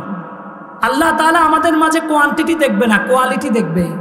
কত বেশি লোক হয়েছে সেটা দেখবে না, এই লোকদের মধ্যে পরিবর্তন কে হয়েছে সেটা দেখবে। বুঝছেন ভাই? আপনি অনেক বেশি হয়েছেন এটা দেখবে না রব, রব দেখবে পরিবর্তন হয়েছে কয়টা। আগামীকাল থেকে ফজরের নামাজ ধরছে কে, এটা দেখবে। আগামীকাল থেকে টাকনুর উপরে প্যান্ট উঠছে কার, এটা দেখবে। আগামীকাল চুলের ডিজাইন নবীর সুন্নতে হয়েছে কার, এটা দেখবে। আগামীকাল থেকে জবানের পর্দা, মোবাইলে অশ্লীল কথাবার্তা, অবৈধ প্রেমালাপ, এগুলো বন্ধ করেছে কে, এটা রব দেখবে। মোবাইলে অশ্লীল ভিডিও দেখা, এটা রব দেখবে, যে এটা থেকে বিরত হচ্ছে কি। সম্মানিত হাজিরিন, তাহলে প্রথম কথা, আমরা যারা আছি আমাদের প্রত্যেকের তেলাওয়াত নামাজের জন্য শুদ্ধ করব ইনশাআল্লাহ। কমপক্ষে 5টা করতেই হবে, নাহলে হাসরের ময়দানে, আজকে আমি বললাম কিরামান কাতিবিন আপনার কাঁধেও আছে, আমার কাঁধেও আছে, লিখছে। আপনি হাসরের ময়দানে বললে হবে না এটা যে আমি বুঝি নাই, রব পুরা ভিডিও ধরবে। দেখেন, এই যে আজকে 11 অক্টোবর 2025, সময় এখন বাজে 10টা, তখন আল্লাহ বলবে এই দেখো 11 অক্টোবর 2025 10টায় ওই যে ইয়াহিয়া সে বলছিল যে এই সূরাগুলো শুদ্ধ না হলে নামাজ হবে না, শুদ্ধ না হলে কি হবে না, নামাজ হবে না। তো হাসরের ময়দানে তোমাকে ডাকা হবে সেজদার জন্য, তখন আর কোমর বাঁকা হবে না। কেন? অশুদ্ধভাবে নামাজ হয়েছে। তখন আপনি বলবেন মালি হাদাল কিতাব লা ইউগাদিরু সগীরাতান ওয়ালা কাবীরাতান, আয় হায় আল্লাহ, এটা কেমন আমলনামা, বড়টাও আছে ছোটটাও আছে, কোনো গুনাদি বাদ নাই। ওয়াজাদু মা আমিলু হাদিরা, তুমি যা দুনিয়াতে করেছো সব ওই জায়গায় আমলনামায় লেখা থাকবে। অস্বীকার করার সুযোগ আছে? সুযোগ নেই। আল্লাহ তাআলা আমাদেরকে বোঝার তৌফিক দান করুন। সম্মানিত হাজিরিন, তাহলে আমি বলছিলাম, আল্লাহ বলছেন সন্তানও আমানত, সম্পদও কি? মনে আছে তো? সন্তান আমানত, সম্পদ তো গেল, এবার সন্তান আমানত। এই আমানত মানে হলো গচ্ছিত রাখা। তাহলে আল্লাহ আমাদের কাছে সন্তানকে গচ্ছিত রাখছেন। কে গচ্ছিত রাখছেন? তাহলে এই সন্তানের যথাযথ ইউটিলাইজ করা, দেখভাল করা, লালন পালন করা, এটাই হচ্ছে আমানত রক্ষার দাবি। 1 নাম্বার, সন্তানের আমানত যদি ঠিক রাখতে হয় তো সন্তানকে দ্বীনি শিক্ষা দিতে হবে। কি শিক্ষা দিতে হবে? আপনি ডাক্তার, ইঞ্জিনিয়ার, জজ, ব্যারিস্টার দুনিয়ার লাইনে শিখানো অসুবিধা নেই, কিন্তু দ্বীনি শিক্ষা তাকে কি করতে হবে? দিতে হবে। যদি সন্তানকে দ্বীনি শিক্ষা আপনি না দেন তাহলে আপনি আমানতের খেয়ানত করেছেন। আমানতের কি করেছেন? খেয়ানত করেছেন। আর আল্লাহ রাব্বুল আলামিন বললেন এগুলো তোমার কাছে ফিতনা, পরীক্ষা, আর এটাই আপনি হাসরের ময়দানে পরীক্ষার সম্মুখীন হয়ে যাবেন। কিভাবে? রব্বুল আলামিন বলেন কোরআন কারিমে আছে, রব্বানা আরিনাল্লাযীনা আযাল্লানা মিনাল জিন্নি ওয়াল ইনস নাজআলহুমা তাহতা আকদামিনা লিয়াকুনা মিনাল আসফালিন। হাসরের ময়দানে মোচাগারার সন্তানগুলাই কবরে হাসরের ময়দানে দাঁড়াবে। দাঁড়ায় দাঁড়ায় এরা বলবে আল্লাহ আমাদের ফয়সালা কি? রব বলবে তোমরা জাহান্নামী হয়ে গেছো। মেয়েটাকে বলবে জাহান্নামী হয়ে গেছো, ছেলেটাকেও বলবে জাহান্নামী হয়ে গেছো। এবার মোচাগারের এই ছেলে আর মেয়েটা রবের কাছে বলবে আল্লাহ জাহান্নামে চলে যাব, অসুবিধা নাই, একটু মা এবং বাবার একটু সামনে আনেন। মা এবং বাবার একটু সামনে আনেন। তো মা এবং বাবারে সামনে আনলে কি করবা? তো মা এবং বাবাকে সামনে আনলে আমরা এইটা করব, মা এবং বাবার রুমের পাশেই তো আমি ঘুমায়াছিলাম, মা কোনোদিন ফজরে ডাকে নাই। মা এবং বাবার রুমের পাশেই তো ঘুমায়াছিলাম, মা কখনো ফজরের ওয়াক্তে আমারে উঠা দেয় নাই। মা এবং বাবার সাথেই তো বসবাস করেছি। মা আর বাবা প্রাইভেটের জন্য, স্কুল শিক্ষার জন্য, দুনিয়াবী শিক্ষার জন্য বিভিন্ন প্রাইভেট টিউটর ঠিক করে দিয়েছে, কিন্তু আপনার কোরআন শিখবার জন্য কোনো টিউটর ঠিক করে দেয় নাই। এই মা অনেক জায়গায় যাওয়ার সময় পর্দা করেছে, কিন্তু আমি ষোড়শী যুবতী সুন্দরী একটা মেয়ে ছিলাম। আমি যখন 3 পিস পরে বের হতাম, আমি যখন স্কুল ড্রেস, কলেজ ড্রেস পরে ইউনিভার্সিটি কলেজে যেতাম, আমার মা কোনোদিন আমাকে পর্দার কথা বলে নাই। তার মানে বুঝা গেল আল্লাহ আমাদের জাহান্নামে যাওয়ার জন্য আমাদের মা বাবাই দায়ী। কেননা মা বাবা আমাদেরকে দুনিয়া শিখাইছে, আখিরাত শিখায় নাই। সুতরাং মা বাবারে আনেন। রব যেন বলবেন মা বাবারে আনলে তোমরা কি করবা? নাজআলহুমা তাহতা আকদামিনা, ওই মা বাবার গায়ের উপরে আমাদের পাওগুলা রাইখা পাড়া দিয়া তারপরে আমরা জাহান্নামে যাব। নাউজুবিল্লাহ। তখন বুঝবেন মজাটা। আজ বিদেশের জীবনে কাটাইতে গিয়া সন্তানের খবর নিতে পারলেন না, মেয়েটার খবর নিতে পারলেন না, স্ত্রীর খবর নিতে পারলেন না। হাসরের ময়দানে এই সন্তান আপনার গায়ের উপরে পাও দিয়া ফাড়া দিয়ার পরে জাহান্নামে যাবে। আপনি তো বড় মোবাইল কিনে দিচ্ছেন, আপনি তো তারে বিভিন্ন রকমের ডিজাইনেবল পোশাক আশাক কিনে দিচ্ছেন, আপনি তো তাকে দুনিয়াবি শিক্ষা দিতে গিয়ে অনেক কিছু করছেন, কিন্তু আখিরাতের শিক্ষা দেওয়ার জন্য কোনো ফিকির করেন নাই। তাহলে সন্তান আপনাকে কি বানায় দিবে? আসামি বানায় দিবে। সম্মানিত হাজিরিন, তাহলে আমি আর আপনি প্রত্যেকে এই যে সন্তান নামক, সম্পদ নামক, এগুলো যে আমাদের প্রতিনিয়ত পরীক্ষার সম্মুখীন হবে, এগুলো থেকে বাঁচবার জন্য আদর্শ বাবার কাজ কি? আগ থেকেই আল্লাহর কাছে দোয়া করা। আগ থেকে আল্লাহর কাছে কি করা বলেন? প্রত্যেকটা বাবা এবং মা, যারা বাবা হয়েছি, যারা মা হয়েছি, আমাদের প্রত্যেকের দরকার আমাদের এই সন্তান নামক আমানতের যথাযথ ব্যবহার, সম্পদ নামক আমানতের যথাযথ ব্যবহার করতে হলে রবের কাছে দোয়া করতে হবে। রবের কাছে কি করতে হবে? যারা বিবাহ এখনো করি নাই, আমাদের এখন থেকে দোয়া করতে হবে। আর যারা করে ফেলেছি, সন্তান আদি আল্লাহ দিয়েছেন, তো আমাদের উচিত এই সন্তান নামক আমানত, সন্তান নামক এই পরীক্ষার বস্তুর মাধ্যমে যেন আমি পরীক্ষার মধ্যে না পড়ি, আমি যেন আমানতের খেয়ানত না করি, রবের কাছে সবসময় দোয়া করতে হবে। কত মানুষের সন্তান হয় না, তাকে জিজ্ঞাসা করেন সন্তানের কি দাম। রব্বুল আলামিন বলেন কোরআন কারিমে, লিল্লাহি মুলকুস সামাওয়াতি ওয়াল আরদ ইয়াহাবু লিমান ইয়াশাউ ইনাসা ওয়া ইয়াহাবু লিমান ইয়াশাউ যুকুর আও ইউযাওয়িজুহুম যুকরানা ওয়া ইনাসা ওয়া ইয়াজআলু মান ইয়াশাউ আকীমা। রব্বুল আলামিন বলেন আমি আল্লাহ যাকে চাই তাকে মেয়ে সন্তান দেই, আমি আল্লাহ যাকে চাই তাকে ছেলে সন্তান দেই, আমি আল্লাহ যাকে চাই তাকে ছেলে মেয়ে উভয়কে দেই, আবার আমি আল্লাহ যাকে চাই তাকে ছেলে মেয়ে কিচ্ছুই দেই না, তাকে বন্ধা বানিয়ে দেই। তাহলে দেবার ক্ষমতা কার? আপনাকে যে আল্লাহ সন্তান দিল, তো সন্তানের আমানত রক্ষা করতে হবে না? এই সন্তানের আমানতের 1 নম্বর গুণ হলো কি? যে মা বাপ তাকে কি শিখায়? দিন শিখায়। বলেন কি শিখায়? দিন শিখায়। এরপরে আপনি অনেক কিছু শিখান। সম্মানিত হাজিরিন, তাহলে এই যে দ্বীনি তরবিয়তে আপনার ছেলেকে বড় করাটা এত সহজ না। এজন্য আগ থেকেই বাবা হিসেবে, মা হিসেবে বেশি থেকে বেশি আল্লাহর কাছে কি করতে হবে? দোয়া করতে হবে। এই দোয়াগুলো আমরা কোরআনুল কারীম থেকে আমাদের নবীদের কাছ থেকে শিখেছি। দেখেন, আমাদের পিতা ইব্রাহিম আলাইহিস সালাম, সবাই ওনার নাম জানে কিনা? তো ইব্রাহিম আলাইহিস সালাম উনি সন্তানদের জন্য অনেক দোয়া করছে। তার মধ্যে 3টা দোয়া খুব আমাদের জন্য এফেক্টেড। আমাদেরও উচিত এই 3টা দোয়া বাবা হিসেবে, মা হিসেবে, নবীর শিক্ষায় দীক্ষিত হয়ে প্রতিনিয়ত এই দোয়াটা করা। ইব্রাহিম আলাইহিস সালাম সন্তানদের জন্য দেখেন 1 নম্বর দোয়া করছে, রব্বিজআল হাদাল বালাদা আমিনা, হে রব্বুল আলামিন এই নগরীকে নিরাপদ নগরী বানিয়ে দাও। কেননা ইসমাইল এখানে থাকবে, ইসমাইলের মা এখানে থাকবে। যদি এটা নিরাপদ নগরী না হয় আমার স্ত্রী সন্তানের জন্য কষ্টকর হয়ে যাবে। এজন্য প্রত্যেকটা মা এবং বাবার জন্য আল্লাহর কাছে দোয়া করা উচিত। আল্লাহ, আমি মোচাগাড়া বসবাস করি, এই মোচাগাড়া নগরীটাকে, মোচাগাড়া এই গ্রামটাকে আমার সন্তানের জন্য নিরাপদ নগর বানায় দাও, নিরাপদ গ্রাম বানায় দাও। 1 নম্বর দোয়া। 2 নম্বর দোয়া ইব্রাহিম করেছেন, ওয়াজনুবনি বানিয়া আন না'বুদাল আসনাম, হে রব আমারেও মূর্তি পূজা থেকে বাঁচায়ো, আমার সন্তানগুলোরেও মূর্তি পূজা থেকে বাঁচায়ো। কে দোয়া করছে? আব্বা ইব্রাহিম। কে দোয়া করছে বলেন? 1 নম্বর দোয়া করছে কি? যেন বসবাসের জায়গাটা নিরাপদ হয়। তার মা বাবা হিসাবে আপনার ঘরে যে চুরি হয়, ডাকাতি হয়, ঝড় তুফান বৃষ্টি প্রতিনিয়ত হানা দেয়, এই ঘরে বসবাস করা কি আপনার সন্তানের নিরাপদ? তার একজন আদর্শ বাবার জন্য দরকার সন্তানকে বড় করবার আগেই এগুলো আল্লাহর কাছ থেকে চাওয়া। 1 নম্বর নিরাপদ বসবাসের জায়গা।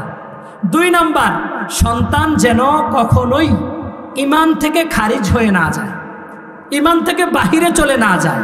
এজন্য আব্বা দোয়া করছেন, আল্লাহ আমাকে আমার সন্তানকে আন-না'বুদাল আসনাম, মূর্তির ইবাদত থেকে বাঁচাইও। 2025 সালে আমাদেরকে চোখে আঙ্গুল দিয়ে দেখাইছে মুসলমান কিভাবে মূর্তি পূজা করে, ঠিক কিনা বলেন? অথচ একটাবারও আমি ভাবলাম না, যেখানে গেলাম ওখানে 3 ধরনের শিরিক এট এ টাইম হয়। শিরিক 3 প্রকার। শিরিক কয় প্রকার? এই 3 ধরনের শিরিক এই মূর্তি পূজাতে হয়েছে। 1 নম্বর শিরক বিজাত, জাতের সাথে শিরিক। জাতের সাথে শিরিক অর্থাৎ আমরা মানি মুসলমান, আল্লাহ কয়জন? ইয়াহুদিরা বলে না উজায়ের আল্লাহর পুত্র, নাউজুবিল্লাহ।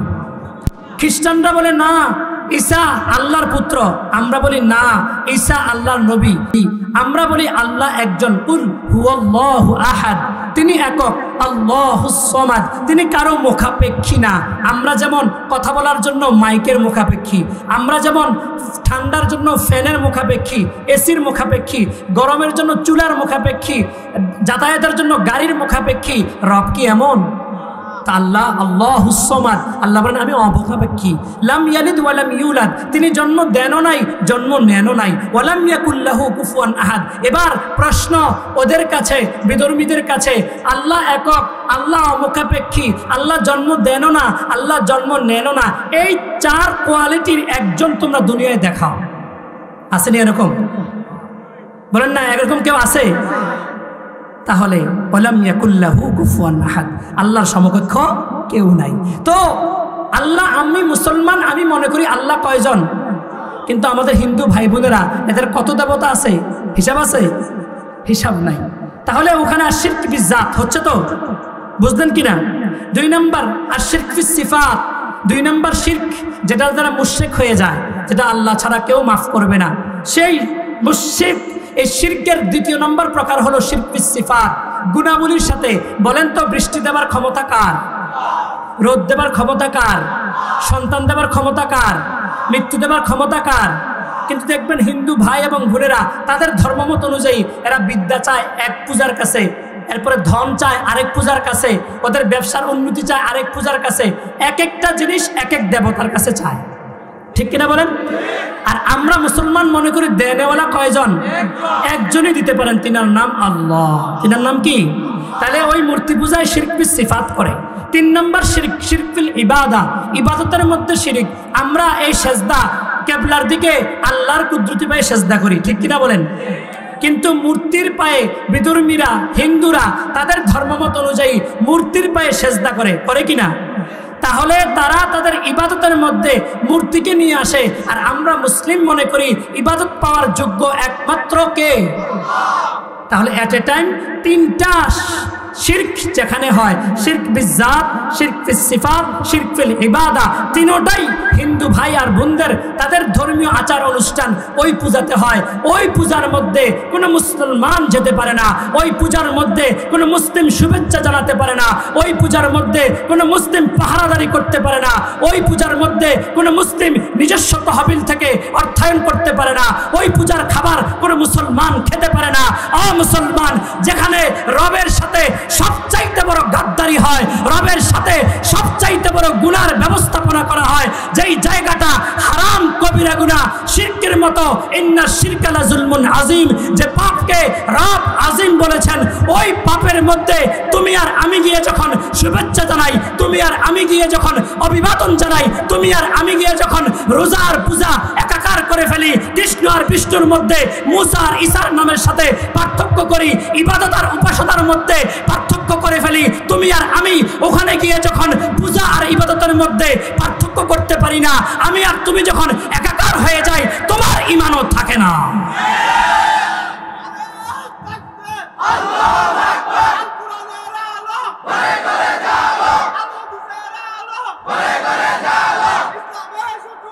ভাইয়েরা আমার, স্পষ্ট এটা ইমাম শাফিঈ ফতোয়া পেশ করেছেন, ওনার বিখ্যাত কিতাব আল এই কিতাবের মধ্যে ফতোয়া দিয়েছেন, কারিহতু লিল মুসলিমিন আইয়াদখুলু আলা আহলি জিম্মা। আমি ইমাম শাফিঈ বলছি, আমি 204 হিজরিতে যার ইন্তেকাল হয়েছে, তিনি বলছেন যে আমি অপছন্দ করছি মুসলমানদের জন্য ওই জায়গায় প্রবেশ করা যারা জিজিয়া দেয়, কর দেয়, শুল্ক দেয়, খাজনা দেয়, কিন্তু এরা বিতর্মী, ওই জায়গাতে প্রবেশ করা কোনো মুসলমানের জন্য আমি অপছন্দ করছি। কেন? লিআন্নাহুম আলা মুনকার, ওই জায়গাটা প্রতিনিয়ত গুনাহের কাজ। কিসের কাজ? গুনাহের কাজ। এজন্য ওখানে যাওয়া যাবে না, কখনোই যাবে না। ইব্রাহিম আলাইহিস সালাম মূর্তি ভেঙে তাওহীদের দাওয়াত দিয়েছেন। কি ভেঙে বলেন? কি ভেঙে? কোরআনে আছে ফাজআলাহুম জুজাজান ইল্লা কাবীরা, সবগুলো মূর্তি ভেঙে দিলেন, বড়টাকে রাইখা দিলেন। লাআল্লাহুম ইলাইহি ইয়ারজিউন, যেন ওর আব্বা আম্মা ওর আপনজন যদি জিজ্ঞাসা করে মূর্তিগুলোরে কে ভাঙছে, ইব্রাহিম দেখাই দিলেন, বরঞ্চ তোমরা বড়টারে জিগাও কে ভাঙছে। সুবহানাল্লাহ। ইব্রাহিম আলাইহিস সালামের আব্বা মূর্তি পূজক ছিলেন, মা মূর্তি পূজক ছিলেন, সমাজ মূর্তি পূজক ছিলেন, জাতি মূর্তি পূজক ছিলেন। সব মূর্তি পূজার এলাকার মধ্যে জন্মগ্রহণ করে যার বাপ মূর্তি পূজক, যার মা মূর্তি পূজক, যার পরিবেশ মূর্তি পূজক, যার জাতি মূর্তি পূজক, যার রাষ্ট্রপ্রধান মূর্তি পূজক, এই অবস্থার ভিতরেও ইব্রাহিমের মতো যুবক মূর্তি ভেঙে তাওহীদের কালিমাকে উঁচু করেছেন। আর আমরা হিকমতের জ্ঞান শিখাই, মূর্তি পূজায় গিয়া নাউজুবিল্লাহ। রব্বুল আলামিনও দেখবে হিকমত কাকে বলে, কত প্রকার এবং কি কি। যে আসো বান্দা, এই ভিডিওগুলো তো আমার কাছে আছে। কতটা পূজা মণ্ডপে তোমরা গেছো মাত্র 10% ভোট কাউন্ট করবার জন্য। 90% মুসলমানের ভোটের উপরে তোমাদের যাদের বিশ্বাস নাই আর ভরসা নাই, তুমি ফেরাউন আর মুসার হিস্ট্রি পড়ে দেখো, সূরা কসাসের মধ্যে আছে। ফেরাউন স্বপ্নে দেখেছে যুবক জন্মগ্রহণ করেছে, রাজ্য ধ্বংস করে ফেলেছে, উপদেষ্টার কাছে পরামর্শ চাইছে। উপদেষ্টারা বলছে ফেরাউন দেরি করার দরকার নাই, পুরা রাজ্যের মধ্যে এলান করে দেন, যেই মহিলা ছেলে সন্তান জন্ম দিবে জবাই করে দিবেন। ইউযাব্বিহুনা আবনাআকুম ওয়া ইস্তাহয়ুনা নিসাআকুম, এলান জারি করে দেন, যেই ঘরে ছেলে জন্মগ্রহণ করবে ফেরাউনের পক্ষ থেকে এলান, ছেলেগুলো জবাই হয়ে যাবে। বলেন নাউজুবিল্লাহ। একটাই ভয়, যেন ওই ছেলেটা জন্মগ্রহণ করতে। এবার আল্লাহ যেন আমাদেরকে বলছেন, হে দুনিয়ার মানুষেরা শোনো, ফেরাউন চাইছিল ছেলে যেন জন্মগ্রহণ না করে, করলেও যেন ছুরির নিচে রক্তপাত হয়ে চলে যায়, অথচ আমি আল্লাহ চাইছি 400 বছরের রাজত্ব করা ফেরাউন কাফের, রাষ্ট্রদ্রোহী, খোদাদ্রোহী ওই শাসকের পুরা ফরমান জারি করেছে ঠিক, চারপাশে পাহারাদারি ঠিক করেছে ঠিক, তবে আমি আল্লাহ চাইছি ওই মূসাকে জন্ম দিয়া ওই ফেরাউনের ঘরে লালিত পালিত করে ওই জমানার শ্রেষ্ঠ পয়গম্বর বানায়া ওই ফেরাউনকে ওই পানির মধ্যে ডুবানোর ব্যবস্থা করেছে। তোমরা কি দেখো না, ওয়া নুরিদু আন নামুন্না আলাল্লাযীনা ইসতুদঈফু ফিল আরদ নাজআলাহুম আইম্মাতাও ওয়া নাজআলাহুমুল ওয়ারিসিন। 16 বছর যারা রাজত্ব করেছে, এই 16 বছরের স্বৈর শাসককে তোমরা পারো নাই, আমি এমন জায়গা থেকে বিতাড়িত করেছি যেটা কল্পনাও করো নাই। 16 বছর পরেও তোমাদের শিক্ষা হয় নাই। ফেরাউনের সাথে মূসার মুআমালাত, তারপরেও তোমাদের শিক্ষা হয় নাই। হে মুসলমান, 16 বছর পরে আমি আবার 2025 সালে তোমাদেরকে একটু সুযোগ দিলাম, তাতেই 10% বিধর্মীদের ভোট কাউন্ট করবার জন্য আমার ইমানের সাথে এত বড় গাদ্দারি করলা, এত বড় গাদ্দারি করলা তোমরা, আমার ইমানের সাথে তোমরা এত বড় গাদ্দারি করলা। তোমরা বুঝলা না 16টা বছর যাকে হটাতে পারো নাই। আমি নিরস্ত্র বৈষম্য বিরোধী, নিরস্ত্র যাদের ট্রেনিং নাই, যাদের কোনো আগে থেকে প্রশিক্ষণ নাই, এরকম নিরপরাধ ছাত্রদের মাধ্যমে আমি পুরা স্বৈর শাসককে বিতাড়িত করার ব্যবস্থা করলাম। আর তোমরা মাত্র একটু সুযোগ পাইয়া 10% বিধর্মীদের ভোট পাবার আশায় আমার আনা ইমানের সাথে সবচাইতে বড় জুলম শিরকের মধ্যে গিয়া শুভেচ্ছা বিনিময় করো। ক্ষমতা কে দেয়? মুসার ক্ষমতা কে দিয়েছে? মুসাকে লালন পালনের ব্যবস্থা কার ঘরে করছে? ফেরাউনের ঘরে। কার ঘরে? যেই ছেলের ভয়ে সবগুলো ছেলেকে জবাই করে দিছে, সেই ছেলেকে রব চাইছে, বুঝ ফেরাউন তোর ঘরে রাইখাই আমি আমার সেই সৈনিককে বড় করব। এজন্য ক্ষমতা দিবে কে? বিশ্বাস ওখানে তো। সম্মানিত হাজিরিন, তাহলে আমি বলছিলাম যে আপনি আর আমি প্রত্যেকে সন্তান, এটা আপনার আমার প্রত্যেকের কাছে আমানত। প্রত্যেকের কাছে কি আমানত? এই আমানত রক্ষা করতে হলে 1 নাম্বার তাকে দিন শিখাইতে হবে। আর দিনই এই পরিবেশে যখন আপনি রাখতে চান, তার আগে নিজেকে আল্লাহর সাথে সম্পর্ক লাগাইতে হবে। যেন ইব্রাহিম বলছেন, আল্লাহ গ্রামটাকে নিরাপদ নগরী বানায় দাও, সন্তানগুলোকে মূর্তি পূজা থেকে, মূর্তি ইবাদত থেকে বাঁচাও। 3 নম্বর দোয়া ইব্রাহিম করছে। দেখেন বাপ কেমন, এমন বাপ হতে হবে। কি দোয়া করছে? রব্বি জাআলনি মুকিমাস সালাহ ওয়া মিন যুররিয়াতি রব্বানা ওয়া তাকাব্বাল দুআ। ইব্রাহিম বলে, আল্লাহ আমার সন্তানগুলোরে নামাজি বানায় দেন। বলেন কি বলছে? কি বানায় দেন? তা আপনারা কয়দিন করছেন? হাত তুলে আল্লাহ আমার সন্তানদের নামাজি বানান। কয়দিন করছেন? ইব্রাহিম নবী তিনি দোয়া করছেন, আল্লাহ আমার সন্তানকে কি বানায় দেন? নামাজি। দেখেন জাকারিয়া আলাইহিস সালাম, তিনার সন্তান হয় না, একবারে বৃদ্ধ, স্ত্রীও বৃদ্ধ, ওই সময়ে দোয়া থেকে বিচ্ছিন্ন হয় নাই, চাইতেছে। ওয়াকাযালিকা দাআ জাকারিয়া রাব্বাহু রব্বি হাবলি মিন লাদুনকা যুররিয়াতান তাইয়্যিবা। জাকারিয়া এমন হয়ে গেছে, বাহ্যিক দুনিয়াবি সিস্টেমে বাচ্চা ধারণের কোনো ক্ষমতা নাই, বৃদ্ধ হয়ে গেছে। ওই সময়ও জাকারিয়া আল্লাহর কাছে বলে, আল্লাহ আমি চলে গেলে নবুয়তের ভীষণ কে মানুষের কাছে পৌঁছাবে? আল্লাহ গো একটা পবিত্র সন্তান দেন। ইন্নাকা সামিউদ দুআ, আপনি ছাড়া তো দোয়া শুনবার মতো কেউ নাই, পবিত্র একটা সন্তান দেন। শুধু তাই না, ওয়াজআলহু রাব্বি রাদিয়া, যেই সন্তান দিবেন ওই সন্তানের উপরে আপনি আবার খুশিও থাকা লাগবে। সুবহানাল্লাহ। আমরা যদি বিবাহের পরেই আমার মেয়েটাকে আমার ছেলেটাকে শিখাইয়া দেই, তুমি দোয়া করো আল্লাহ এমন সন্তান দিও যে সন্তানের উপর তুমি রাজি থাকবা। এখনকার আজকে আমাদের সমাজের ছেলেরা কেন নামাজ পড়ে না? কেন বিভিন্ন মেয়েদের সাথে খারাপ কাজে লিপ্ত? কেন কথা শোনে না? রাস্তার মোড়ে এদিক সেদিক মোবাইলের মধ্যে আচ্ছাদিত হয়ে গেছে। কেন মসজিদ থেকে এরা দূরে? কেন? শুধু একটাই কারণ, আমার মা আর বাবাদের চোখের পানি তাদের পিছনে নাই। ঠিক কিনা বলেন? শুধু ইঞ্জিনিয়ার হোক, ডাক্তার হোক, বিদেশে যাক, বড়লোক হোক, এই হোক ওই হোক, কিন্তু সে যে একজন আল্লাহওয়ালা হওয়া লাগবে, এ নিয়ে কোনো মা বাবার কোনো কি নাই, দোয়া নাই। এবার দেখেন জাকারিয়া আলাইহিস সালাম দোয়া করতেছে 2টা, এক তৈয়িবা, যুররিয়াতুন তৈয়িবা, পবিত্র সন্তান দেন, আর রব্বি ওয়াজআলহু রব্বি রাদিয়া, আল্লাহ যে সন্তানটা দিবেন এই সন্তানের উপর আপনি খুশি থাকতে হবে। যেমন তোমার সন্তান দিলে হইতো না, অথচ জাকারিয়ার সন্তান ধারণের কোনো কি নাই, ক্যাপাসিটি নাই, বৃদ্ধ হয়ে গেছে। এবার রব্বুল আলামিন জাকারিয়াকে সুসংবাদ দিলেন, ইয়া জাকারিয়া ইন্না নুবাশশিরুকা বিগুলামিন ইসমুহু ইয়াহইয়া। হে জাকারিয়া, তুমি আমার কাছে সন্তান চাইছো পবিত্র, আবার সন্তান চাইছো যেন আমি আল্লাহ রাজি থাকি। যাও যাও, অনেক দিন দোয়া করছো, এবার তোমার এই দোয়া থেকে আমি তোমাকে বিরত ফেরত দেব না। তোমাকে আমি একটা গোলামের সুসংবাদ দিচ্ছি, সন্তানের সুসংবাদ দিচ্ছি। ওই সন্তানের নাম হলো ইয়াহইয়া। সুবহানাল্লাহ। এবং ওয়ালাম নাজআল লাহু মিন ক্বাবলু সামিয়্যা, রব্বুল আলামিন কোরআনে বলেন এই ইয়াহইয়া নাম তোমাকে আমি সন্তান একটা বানায়া দিলাম, এই সন্তানের নাম ইয়াহইয়া। এবং এটাও জেনে নাও ওয়ালাম নাজআল লাহু মিন ক্বাবলু সামিয়্যা, ইতিপূর্বে আমি আল্লাহ এই নামে আর কাউরে রাখি নাই। সুবহানাল্লাহ। তাহলে ইয়াহইয়া নামটা খুব পছন্দের নাম। আমার বাবা হযরত মাওলানা ইউনুস সাহেব, আমার বাবা আমার নামটা রেখেছেন ইয়াহইয়া।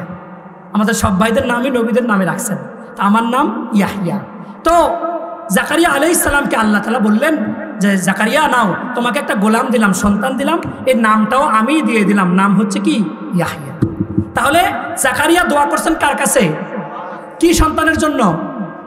তৈয়বা, পবিত্র সন্তানের জন্য, এবং সন্তুষ্ট চিত্ত।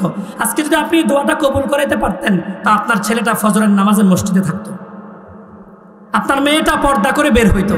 আপনি তো দোয়া করেন নাই। গতানুগতিক সবার বাচ্চা হয়, আমারও হয়েছে, কিন্তু আপনি বুঝলেন না। ইয়াজআলু মান ইয়াশাউ আকিমা, রব যদি চাইতেন আপনার স্ত্রীকে বন্ধা বানাই দিতে পারতেন, তখন এই সন্তান নামক নিয়ামত কোত্থেকে পাইতেন? এজন্য ভাইয়েরা আমার, এই আমানতকে যথার্থ ব্যবহার করার আগে দোয়া করতে হবে কার কাছে? দেখেন, মরিয়ম যখন পেটে ছিল, পেটে হান্না বিনতে ফাকুস, সূরা আলে ইমরানের ঘটনা আছে। তো তিনার পেটে যখন আসছে বাচ্চাটা, তো ওই মরিয়মের মা বলছে ইন্নী নাযারতু লাকা মা ফি বাতনি মুহাররারা, হে আমার রব, আমার এই পেটের ভিতরে যেটা আছে সেটা আপনার ঘরের জন্য মান্নত করলাম। মহিলা, মহিলা কি আজীব মহিলা! দেখেন, পেটে যা আছে এটা ঘরের জন্য মান্নত, আল্লাহর ঘরের জন্য। তো এবার জন্মগ্রহণ করছে, ইন্নী ওয়াদাতুহা, আমি না জন্মগ্রহণ করেছি, ওয়াদাতুহা উনসা, একটা মহিলা একটা মেয়ে সন্তান প্রসব করছি। ইন্নী সাম্মাইতুহা মারইয়াম, ওই মেয়েটার নামও রাখছি মরিয়াম। আল্লাহ গো, আমি তো নিয়ত করছি আমার পেটে যা হবে সেটা আল্লাহর ঘরে দিব, এবার মেয়েটাকে আমি কেমনে দেব? রব্বুল আলামিন বললেন লাইসাজ যাকারু কাল উনসা, হে মরিয়মের মা, এমন এমন মহিলা পৃথিবীর বুকে আছে যেই মহিলার কাছে কোনো পুরুষও যেতে পারে না। সুবহান। আচ্ছা, এই মরিয়মের মা আল্লাহর কাছে তখন দোয়া করছে, দুইটা দোয়া। কি দোয়া? দেখেন, যুররিয়াতাহা ইন্নী আউযু বিহা, ইন্নী আউযু বিকা মিন যুররিয়াতাহা, আয় আল্লাহ, আমার এই সন্তান থেকে আশ্রয় চাই, আমার এই সন্তান থেকে কি চাই? আশ্রয় চাই। ওই জুহা, আমি সমস্ত প্রকার খারাপি থেকেও আশ্রয় চাই, মিনাশ শাইতানির রাজিম, সমস্ত শয়তান থেকে। দেখেন, মরিয়মের মা পেটে থাকা অবস্থায় মান্নত করছে আল্লাহর ঘরের জন্য, আবার দোয়া করছে আল্লাহ ইন্নী ওই জুহা বিকা, আমি তার চরিত্রের ব্যাপারে আপনার কাছে আশ্রয় চাই। সুবহানাল্লাহ। পেটে থাকতেই এই দোয়াগুলো করছে। 2 নম্বর দোয়া করছে, আল্লাহ আমার সন্তানগুলো, অর্থাৎ তার পেট থেকে যদি আবার সন্তান আসে, ওই সন্তানের জন্য আপনার কাছে দোয়া করি। দেখেন আল্লাহ ওই হান্না বিনতে ফাখুজ তার দোয়া কতটা কবুল করছে। মরিয়ম তখনকার সময়ে ওই আল্লাহর ঘরের জিম্মাদার ছিল জাকারিয়া আলাইহিস সালাম। জাকারিয়া সম্পর্কে খালু ছিল মরিয়মের। তো এবার কাহিনী অনেক লম্বা।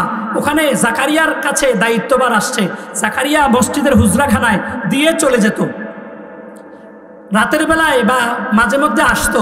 আয়েশা দেখতো এই মরিয়ম ছোট্ট বাচ্চাটার চারপাশে এমন বেমৌসুমি খাবার যেটা এই মৌসুমে পাওয়া যায় না। তখন মরিয়মকে জিজ্ঞাসা করতো, আন্না লাকি হাদা, এগুলো কোত্থেকে আসছে? মরিয়ম ছোট্ট বাচ্চা জবাব দেয়, হাদা মিন ইনদিল্লাহ, এই সব ফলগুলো আল্লাহর পক্ষ থেকে। সুবহানাল্লাহ। তাহলে এই সবগুলো নিয়ামত পাওয়ার একমাত্র উসিলা হলো মরিয়মের মায়ের দোয়া। কার দোয়া বলেন? তাহলে আমরা কয়জন দোয়া করছি? সম্মানিত হাজিরিন, এবার মরিয়ম আস্তে আস্তে হামলা হয়ে গেল। এটা অনেক বড় ঘটনা। বাস, বাচ্চা জন্মগ্রহণ করলো। যে বাচ্চারা দুনিয়াতে আসছে ওই বাচ্চাটার নাম কি? ঈসা আলাইহিস সালাম। তাহলে সবগুলো হচ্ছে হান্না বিনতে ফাখুজের দোয়ার ফসল।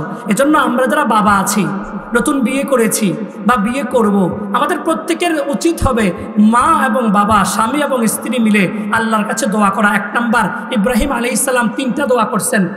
1 নম্বর, যে আমার সমাজ যেন নিরাপদ হয়। বলেন কি হয়? সমাজ যেন কি হয়? 2 নম্বর, আমার সন্তানগুলো যেন মূর্তির ইবাদত থেকে বাঁচে। 3 নাম্বার, আমার সন্তানগুলো যেন নামাজি হয়। জাকারিয়া আলাইহিস সালাম দোয়া করছে, আল্লাহ আমারে পবিত্র একটা সন্তান দেন, এবং যে সন্তান দিবেন এই সন্তানের উপর আপনি খুশি থাকতে হবে। এখন আপনার যে মেয়েটা বেপরদা হয়ে ঘুরে বেড়ায়, স্কুলে স্কুল ড্রেস পরে যায়, নিশ্চিত তার উপরে আল্লাহ খুশি না। কারণ পর্দা করা কি ফরজ না নফল? ফরজ। 5 ওয়াক্ত নামাজ পড়া ফরজ না নফল? তাহলে যে সন্তান নামাজ পড়বে, যে সন্তান পর্দা করবে, বুঝবেন এই সন্তানের উপর কে খুশি? আর চোখের সামনে যার জন্য জীবন যৌবন সম্পদ সব শেষ করছেন, সে যদি আল্লাহকে না চিনে, বুঝতে হবে এই সন্তান এর উপরে কে খুশি না। এবার হান্না বিনতে ফাখুজের দোয়া করবেন চরিত্র হেফাজত। মরিয়ম স্বামী ছাড়া বাচ্চা দিয়েছে, বলেন না মরিয়ম কি ছাড়া বাচ্চা দিয়েছে? স্বামী ছাড়া। তাহলে মা কি দোয়া করছে? আল্লাহ তার চরিত্রটা হেফাজত যেন থাকে, আর তার সন্তান যেন হেফাজত থাকে। তো সন্তান হয়েছে ঈসা, আর মরিয়ম স্বামী ছাড়া সন্তান। বর্তমানে এটা কি কেউ ভাববে, কল্পনা করবে? তাহলে ওই যুগে মরিয়ম স্বামী ছাড়া দিয়েছে একমাত্র মায়ের দোয়ার বদৌলত। এবার আসেন আবু বকর রাদিয়াল্লাহু তাআলা আনহু, উনি 3টা দোয়া করছেন। কয়টা? সূরা আহকাফের মধ্যে আছে, রব্বি আউজি'নি আন আশকুরা নি'মাতাকা আল্লাতী আন'আমতা আলাইয়া ওয়া আলা ওয়ালিদাইয়া ওয়া আন আ'মালা সালিহান তারদা ওয়া আসলিহ লি ফি যুররিয়্যাতি। আবু বকরকে নবীজির শ্বশুর, আবু বকরকে নবীজির দোস্ত, আবু বকরকে নবীজির ইসলামের প্রথম খলিফা, আবু বকরকে নবীজির শ্বশুর, আবু বকর হচ্ছে জান্নাতের সুসংবাদপ্রাপ্ত 10 জনের একজন। আবু বকর নবীজির হিজরতের সঙ্গী। আবু বকরকে যিনি তাবুকের যুদ্ধে দান করবার জন্য ঘরের সব কিছু দিয়া নবীজি জিজ্ঞাইছে ঘরের মধ্যে কি রাখছ? আবু বকর বলছে আল্লাহ এবং তার রাসূল। সেই আবু বকর আল্লাহর কাছে দোয়া করছে 3টা। এই 3টা দোয়া সূরা আহকাফে আমাদের মা বাবাদের জন্য আল্লাহ দিবেন। তুমিও যদি মা বাবা হও এই 3টা দোয়া করবা। 1 নাম্বার, রব্বি আউজি'নি আন আশকুরা নি'মাতাকা আল্লাতী আন'আমতা আলাইয়া ওয়া আলা ওয়ালিদাইয়া। আল্লাহ 1 নাম্বার আবু বকর দোয়া করছে আমার উপরে, আমার মা বাবার উপরে যা নেয়ামত দিবেন এগুলোর যেন শুকরিয়া আদায় করতে পারে। 1 নাম্বার দোয়া। 2 নাম্বার, ওয়ান আ'মালা সালিহান তারদা। আল্লাহ আমি আবু বকর দোয়া করি এমনভাবে আমি জীবনটা চালাইতে তৌফিক দাও যেন তুমি নিজে ওই জিন্দেগির উপরে সন্তুষ্ট থাকবা। তা আবু বকরের উপর আল্লাহ খুশি না বেজার? দোয়া কেমনে কবুল হয়েছে দেখেন। 3 নাম্বার, ওয়াসলিহ লি ফি যুররিয়্যাতি, যেটা আমাদের জন্য দরকার। 3 নাম্বার, আবু বকর দোয়া করছে আল্লাহ আমার সন্তানগুলোকে চরিত্রবান বানায় দেন। কি বানায় দেন? চরিত্রবান বানায় দেন। তাহলে আপনার দোয়া যদি আল্লাহর, কারণ আপনার দোয়া কবুল। নবীজির হাদিস, সালাসু দাওয়াতিন মুস্তাজাবা, 3 ব্যক্তির দোয়া কবুল হয়ে যায়, ফেরত আসে না। 1 নাম্বার দাওয়াতুল ওয়ালিদ, 1 নাম্বার পিতামাতার দোয়া। বলেন কার দোয়া? দাওয়াতুল মাজলুম, যার উপর অত্যাচার করা হয় অন্যায়ভাবে তার দোয়া। 3 নাম্বার দাওয়াতুল মুসাফির, যে সফরের হালতে থাকে, 70 কিলোমিটার দূরে যায় সফর করে, ওই সফরের হালতে। তাহলে মা বাবার দোয়া কি কবুল? মা বাবার দোয়া কি? আর আজকে যদি আপনি সবসময় বলেন আল্লাহ আমার সন্তানের জন্য মুচায়রা গ্রামকে নিরাপদ করে দাও, আমার সন্তানকে মূর্তি পূজা থেকে বাঁচাও, আমার সন্তানকে নামাজি বানায় দাও, আমার সন্তানকে পবিত্র সন্তান বানায় দাও, আমার সন্তানের উপরে তুমি সন্তুষ্ট থাকো, আমার সন্তানকে আবু বকরের দোয়া চরিত্রবান বানায় দাও। আচ্ছা, বাবার দোয়া যদি কবুল হয়, এতগুলো দোয়া যদি প্রতিদিন আপনি করতে থাকেন, এই দোয়া কবুল হবে তো? অবশ্যই হবে। বলেন অবশ্যই হবে। কারণ বাবা আমার দোয়া কবুল হবে, এটা নবীজি বলেছেন। কে বলেছেন? নবীজি বলেছেন। সম্মানিত হাজিরিন, তাহলে আমি আপনাদের সামনে এই কথাগুলো বলার খোলাসা হলো এটা। প্রথম কথা তো বললাম যে আমাদের আজ থেকে নামাজ যেগুলো পড়ছি সূরা কেরাত বিশুদ্ধ করতেই হবে, না করে কোনোভাবে গোজামিল দিলে হবে না। আপনি দোকানে গেছেন, পানি কিনবেন, 1 লিটার পানি, আধা লিটার পানি, দেখছেন এক্সপায়ার ডেট পার হয়ে গেছে, টাকা দিয়ে ফেলছেন 20 টাকা হাফ লিটার পানি, আয়সা দেখছেন মেয়াদ পার হয়ে গেছে। বলেন তো এই পানিটা খাবেন? দৌড়ে যাবেন যে ভাই নিচে তো ঠিক, কিন্তু আমি তো দেখি নাই, মেয়াদ শেষ। তখন ওই ব্যক্তি ফেরত দিতে বাধ্য। এবার আপনি বলেন, আমি বলি প্রতিদিন যেভাবে আমরা নামাজ পড়তেছি এই নামাজ মেয়াদ উত্তীর্ণ নামাজ, এ নামাজের সেজদা হচ্ছে না ভাই, এর উপর হক আদায় হচ্ছে না। আমরা প্রতিদিন নিকৃষ্ট চোরে রূপান্তরিত হচ্ছি। ফাওয়াইলুল লিল মুসাল্লিন, নামাজীদের জন্য ওয়াইলুন নামক দুজকের ব্যবস্থা। কেন? আল্লাযীনা হুম ইউরাউন, তারা নামাজ লোক দেখানোর জন্য পড়ে। আল্লাযীনা হুম আন সালাতিহিম সাহুন, নামাজ পড়বে বলে নামাজের সময়কে নষ্ট করে দেয়। এজন্য আমি আর আপনি যতটুকু পারি এখন থেকে এই 5টি সূরা ইমামের মাধ্যমে শুদ্ধ করার জন্য ছাত্র হিসাবে নামটা লিখে দেয়। এই অবস্থায় যদি আজরাইলের সাথে সাক্ষাৎ হয়, হতে পারে আপনার কবরটা মাদ্রাসা বানায় দিতে পারে। দরকার কি ফিকির, দরকার কি? অনেক বৃদ্ধ চাচারা আছে, জামাই বিদেশ থাকে, ছেলে বিদেশ থাকে, বড় মোবাইল ফাটাইছে, উনি টাচ করতে জানে না, কেমনে মোবাইলে ফোন দেয় রিসিভ করে জানে না, কিন্তু এটাও উনি ওনার নাতির কাছ থেকে শিখে। বলেন না শিখে কিনা? শিখে কিনা? তাহলে আল্লাহ তো এই ভিডিওটা সামনে দিবে, বান্দা মনে নাই 60 বছর বয়সে তোমার মেয়ের জামাই যে একটা মোবাইল ফাটাইছিল, এই মোবাইলে তুমি কিচ্ছু বুঝতে না, ইংরেজি ভাষা, এটা দিয়ে তুমি বইয়া বুঝে লাইছ, সুন্দর করে বুঝছো কেমনে এই মুহূর্তে ফোন দিতে হয়, কেমনে ভিডিওগুলো কথা করতে হয়, কেমনে সাউন্ড বাড়াইতে হয়, এটা তো সব বুঝছো। এই যে ভিডিওটা দেখো, এই যে তো তুমি একটাবারও ইমামের লোকে যাও গিয়ে দেওয়া মসজিদের লাইটটা ভাঙ্গা কেড়ে, মসজিদে ঝাড়ু হয়েছে না কেড়ে, ইমাম সাহেব জোহরের নামাজে নাই কেড়ে, মুয়াজ্জিন বাথরুমটি পরিষ্কার করছে না কেড়ে, আজানটা সঠিকভাবে দিছে না কেড়ে, তুমি যে এইগুলো ভুলটা ধরতে আসছো, তোমার সূরা ফাতিহা যে এতটা ভুল একটাবারও ইমামরা জিজ্ঞাসা করলে না? আপনি দিল থেকে দিমাগ দিয়ে নিজের বিবেককে প্রশ্ন করেন। 60 বছর জিন্দিগির আমার বাড়ি, আমার প্রিয় শায়েখ হযরত মাওলানা আনিসুর রহমান আশরাফি হযরত এই কথাটা বলেন, খোদার কসম করে এই কথাটা উনি বলেন। 5 তলা ফাউন্ডেশনের বাড়ি, আপনি ফাউন্ডেশন দিয়ে 1 তলা করে মরে গেছেন। আপনার 3 ছেলে, এরা আবার 2য় নম্বর ছাদ দিছে, কেন? এদের ছেলে ফেলে নিয়ে বসবাস করবার জন্য। 2 তলা বসবাস করতে করতে আপনার ছেলেরাও মরে গেছে। এবার নাতিরা চিন্তা করলো, আব্বা দাদা যেহেতু 5 তলা ফাউন্ডেশন দিছে, আব্বা তো 2 তলা করছে, আমরা চলো 3 তলা করি, তাহলে তো আর জায়গা নষ্ট হয় না। তো হযরত বলেন এই কথাটা যে আল্লাহর কসম মুচাগারার মানুষ, এটা স্পষ্ট। দুনিয়া তুমি যদি শুরু করো, শেষ করতে না পারলেও পরবর্তীতে কেউ না কেউ সেটা শেষ করবেই।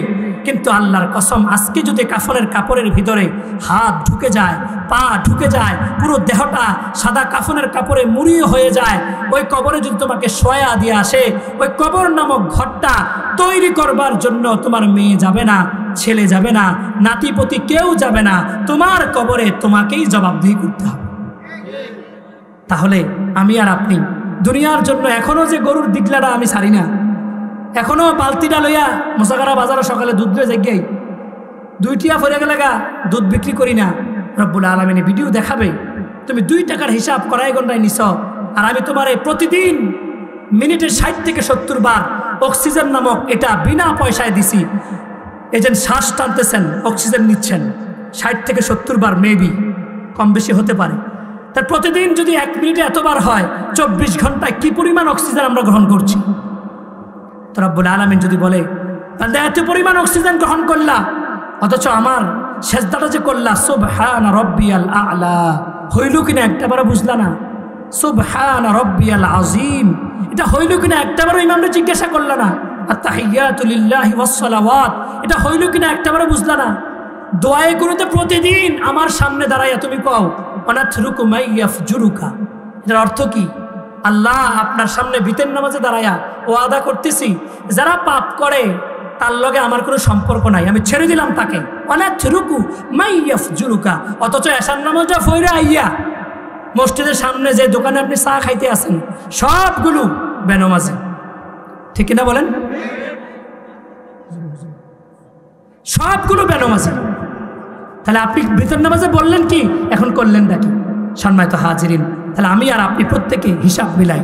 এজন্য আপনার আমার নামাজগুলো হচ্ছে কিনা, আজকে সবচাইতে বড় কঠিনভাবে আপনাদের কাছে এটাই বলছি, আপনারা নামাজ দিয়ে ফিকির করেন যে আমার নামাজটা শুদ্ধ হচ্ছে কিনা। কেননা এই নামাজ দিয়েই আপনি আল্লাহর সামনে কিছু না কিছু বলতে পারবেন। এজন্য নামাজের কমপক্ষে কয়টা সূরা? সবাই দেখান আঙ্গুল দিয়ে, কয়টা সূরা? কমপক্ষে সূরা ফাতিহা সব 5টা। যুবক ভাইরা, তোমরা যদি আর কাউকেও না পাও, অন্তত আমার মোবাইল নাম্বারে নিয়ে আমারে শোনায়ও, হোয়াটসঅ্যাপ বা ইমুতে। তোমরা লাইভে যদি ক্লাসও করতে চাও, আমার সময় মতো আমি তোমাদেরকে দিব। অন্তত পক্ষে অডিও সূরাটা শোনাইলা, আমি আবার রিপ্লাই দিলাম। তোমাদের কাছে বিনীত অনুরোধ এটা, আজ আমাদের প্রত্যেকটা ক্ষেত্রে নামাজের সিহাত না থাকার কারণে আমাদের আমল, কারণ রব্বুল আলামিন নিজে বলেছেন ইন্নাস সালাতা তানহা আনিল ফাহশাই ওয়াল মুনকার, নিশ্চয়ই নামাজ সমস্ত অশ্লীল ফাহেশা কাজ থেকে বিরত রাখবে। নামাজ তোমার মোবাইলের খারাপ ভিডিও থেকে তোমাকে বাঁচাবে। নামাজ তোমার নারীর দেখা থেকে তোমাকে বাঁচাবে। নামাজ তোমার মিথ্যা থেকে তোমাকে বাঁচাবে। নামাজ তোমার বেপরদা থেকে তোমাকে বাঁচাবে। নামাজ তোমার সুদ আর ঘুষ থেকে তোমাকে বাঁচাবে। নামাজ তোমার হারাম কবিরা গুনাহ থেকে বাঁচাবে। তো নামাজ হচ্ছে না কেন? কারণ আমাদের কেরাত যে অশুদ্ধ। বলেন না কি অশুদ্ধ? শুক্রবারে কুদ্দুর ফরি, এটাও আমাদের অশুদ্ধ। এজন্য ভাইয়েরা আমার, বাবারা আমার, মারা আমার, বোনরা আমার, এখন লম্বা রাত জেগে জেগে মোবাইলে ছোট ছোট সূরা শোনা যায়, হেডফোন দিয়ে গান শুনছেন, যে কয়েকদিন বাদ দেন, ইউটার্ন করেন। যেই সময়গুলো গান শুনছেন এগুলোর জন্য গরম সীসা, জাহান্নামীদের পুঁজ ভর্তি সীসা আপনার কানের মধ্যে ঢালা হবে যে আপনি গান শুনছেন কেন। চোখ দিয়া যে ভিন নারী দেখছেন, আজকে দেখে নেন, আজকে দেখে নেন, ততক্ষণ দেখেন যতক্ষণ জাহান্নামের আগুনের লেলিহান শিখা চোখে সহ্য করতে পারবেন, ততক্ষণ মোবাইলে ভিন নারী দেখেন। যতক্ষণ সহ্য করতে পারবেন ততক্ষণ দেখেন আপনি। এবার আপনার হিসাব। সম্মানিত হাজিরিন, আমি আপনাদের সামনে বলার উদ্দেশ্য হলো এটা যে সন্তান আমাদের কাছে আল্লাহর পক্ষ থেকে আমানত। বলেন না কি? সম্পদ আমাদের কাছে কি? সম্পদের আমানত রক্ষা হবে কি? যাকাত, ফিতরা, দান সদকা, হালাল পথে ব্যয়, হারাম থেকে নিজেকে বাঁচায়া। এই যে শীতকাল আসছে, অনেক ভাইয়েরা রাত অন্ধকার আলোকে ভেদ করে নাইট ম্যাচ, নাইট বিভিন্ন কিছু তোমরা আয়োজন করবা, লাইট লাগায়া ভাইয়েরা আমার একটা বার কল্পনা করবা, এমন অনেক গাজার মুসলমানদের ঘর আছে যেই ঘরে আগুন জ্বালাবার কোনো প্রকার টাকা পয়সা তাদের নাই, আর তুমি সেই লাইটকে অপচয় করে খেল তামাশার আয়োজন করছো। মনে রাখবা, যারা কমিটি হইবা, যারা আয়োজক হইবা, হাসরের ময়দানে তোমরা আলাদা স্পেশাল শাস্তি পাওয়ার জন্য রেডি দেখো। কারণ তোমার আয়োজনে নাইট ম্যাচ, এতগুলো লাইটের অপচয়। আল্লাহ কোরআনে বলেছেন, ইন্নাল মুবাজ্জিরিনা কানু ইখওয়ানাশ শায়াতিন, নিশ্চয়ই শয়তান আর অপচয়কারী শয়তানের ভাই। বরঞ্চ নাইট ম্যাচ না করে তোমাদের এলাকার যে মসজিদগুলোতে লাইটিংয়ের ব্যবস্থা নাই, পুরো আয়োজনটা দিয়ে সেখানে লাইটিংয়ের ব্যবস্থা করো। হাসরের ময়দানে নাজাতের ফয়সালা। আল্লাহ বুঝার তৌফিক দান করুন। তাহলে আমরা সন্তানের এই আমানতদারিতা রক্ষার জন্য 1 নাম্বার তাকে দ্বীন শিখাইতে হবে। বলেন না কি শিখাইতে হবে? তাকে ডাক্তারও বানাবো, ইঞ্জিনিয়ার বানাবো, তাকে জজ, ব্যারিস্টার, দুনিয়ার সমস্ত লাইনে তাকে বানাবো, কিন্তু তার দ্বীন শিখাবো। বলেন না কি শিখাবো? দ্বীন শিখাবো। তাহলে আমানতদারিতা রক্ষা হবে। আর এই আমানতদারিতা রক্ষার জন্য মা এবং বাবা হিসেবে বেশি বেশি দোয়া করবো কার কাছে? কারণ দোয়ার দ্বারা আপনার সন্তান পরিবর্তন করাবার ক্ষমতা রাখে কে? দেখুন, আপনি যদি নেককার হন, হুজুর আসছে, প্রতিদিন 5 বার টেলিভিশন চালায়, মনে করেন কয়বার? তা আপনার ছোট্ট 4-5 বছরের বাচ্চাটা দৈনিক সে দেখে তার মা 5 বার টেলিভিশন চালায়, দেখে কিনা? ঠিক এই মা যদি আবার দৈনিক 5 বার জায়নামাজ বিছায় ঘরে, তাহলে এই বাচ্চাটা প্রতিদিন দৈনিক 5 বার জায়নামাজের দৃশ্য দেখবে কিনা? দেখবেন, আপনারা ইমামদের সাথে জিজ্ঞাসা করেন, ইমামদের ছোট ছোট বাচ্চারা আছে, তার স্ত্রী নামাজ পড়ে, সেও মাঝে মধ্যে ঘরে সুন্নত পড়ে। এই জন্য দেখবেন ছোট ছোট বাচ্চাগুলো অনেক সময় মুসল্লা গিয়ে শুয়ে যায়। মুসল্লা কি করে? শুয়ে যায়।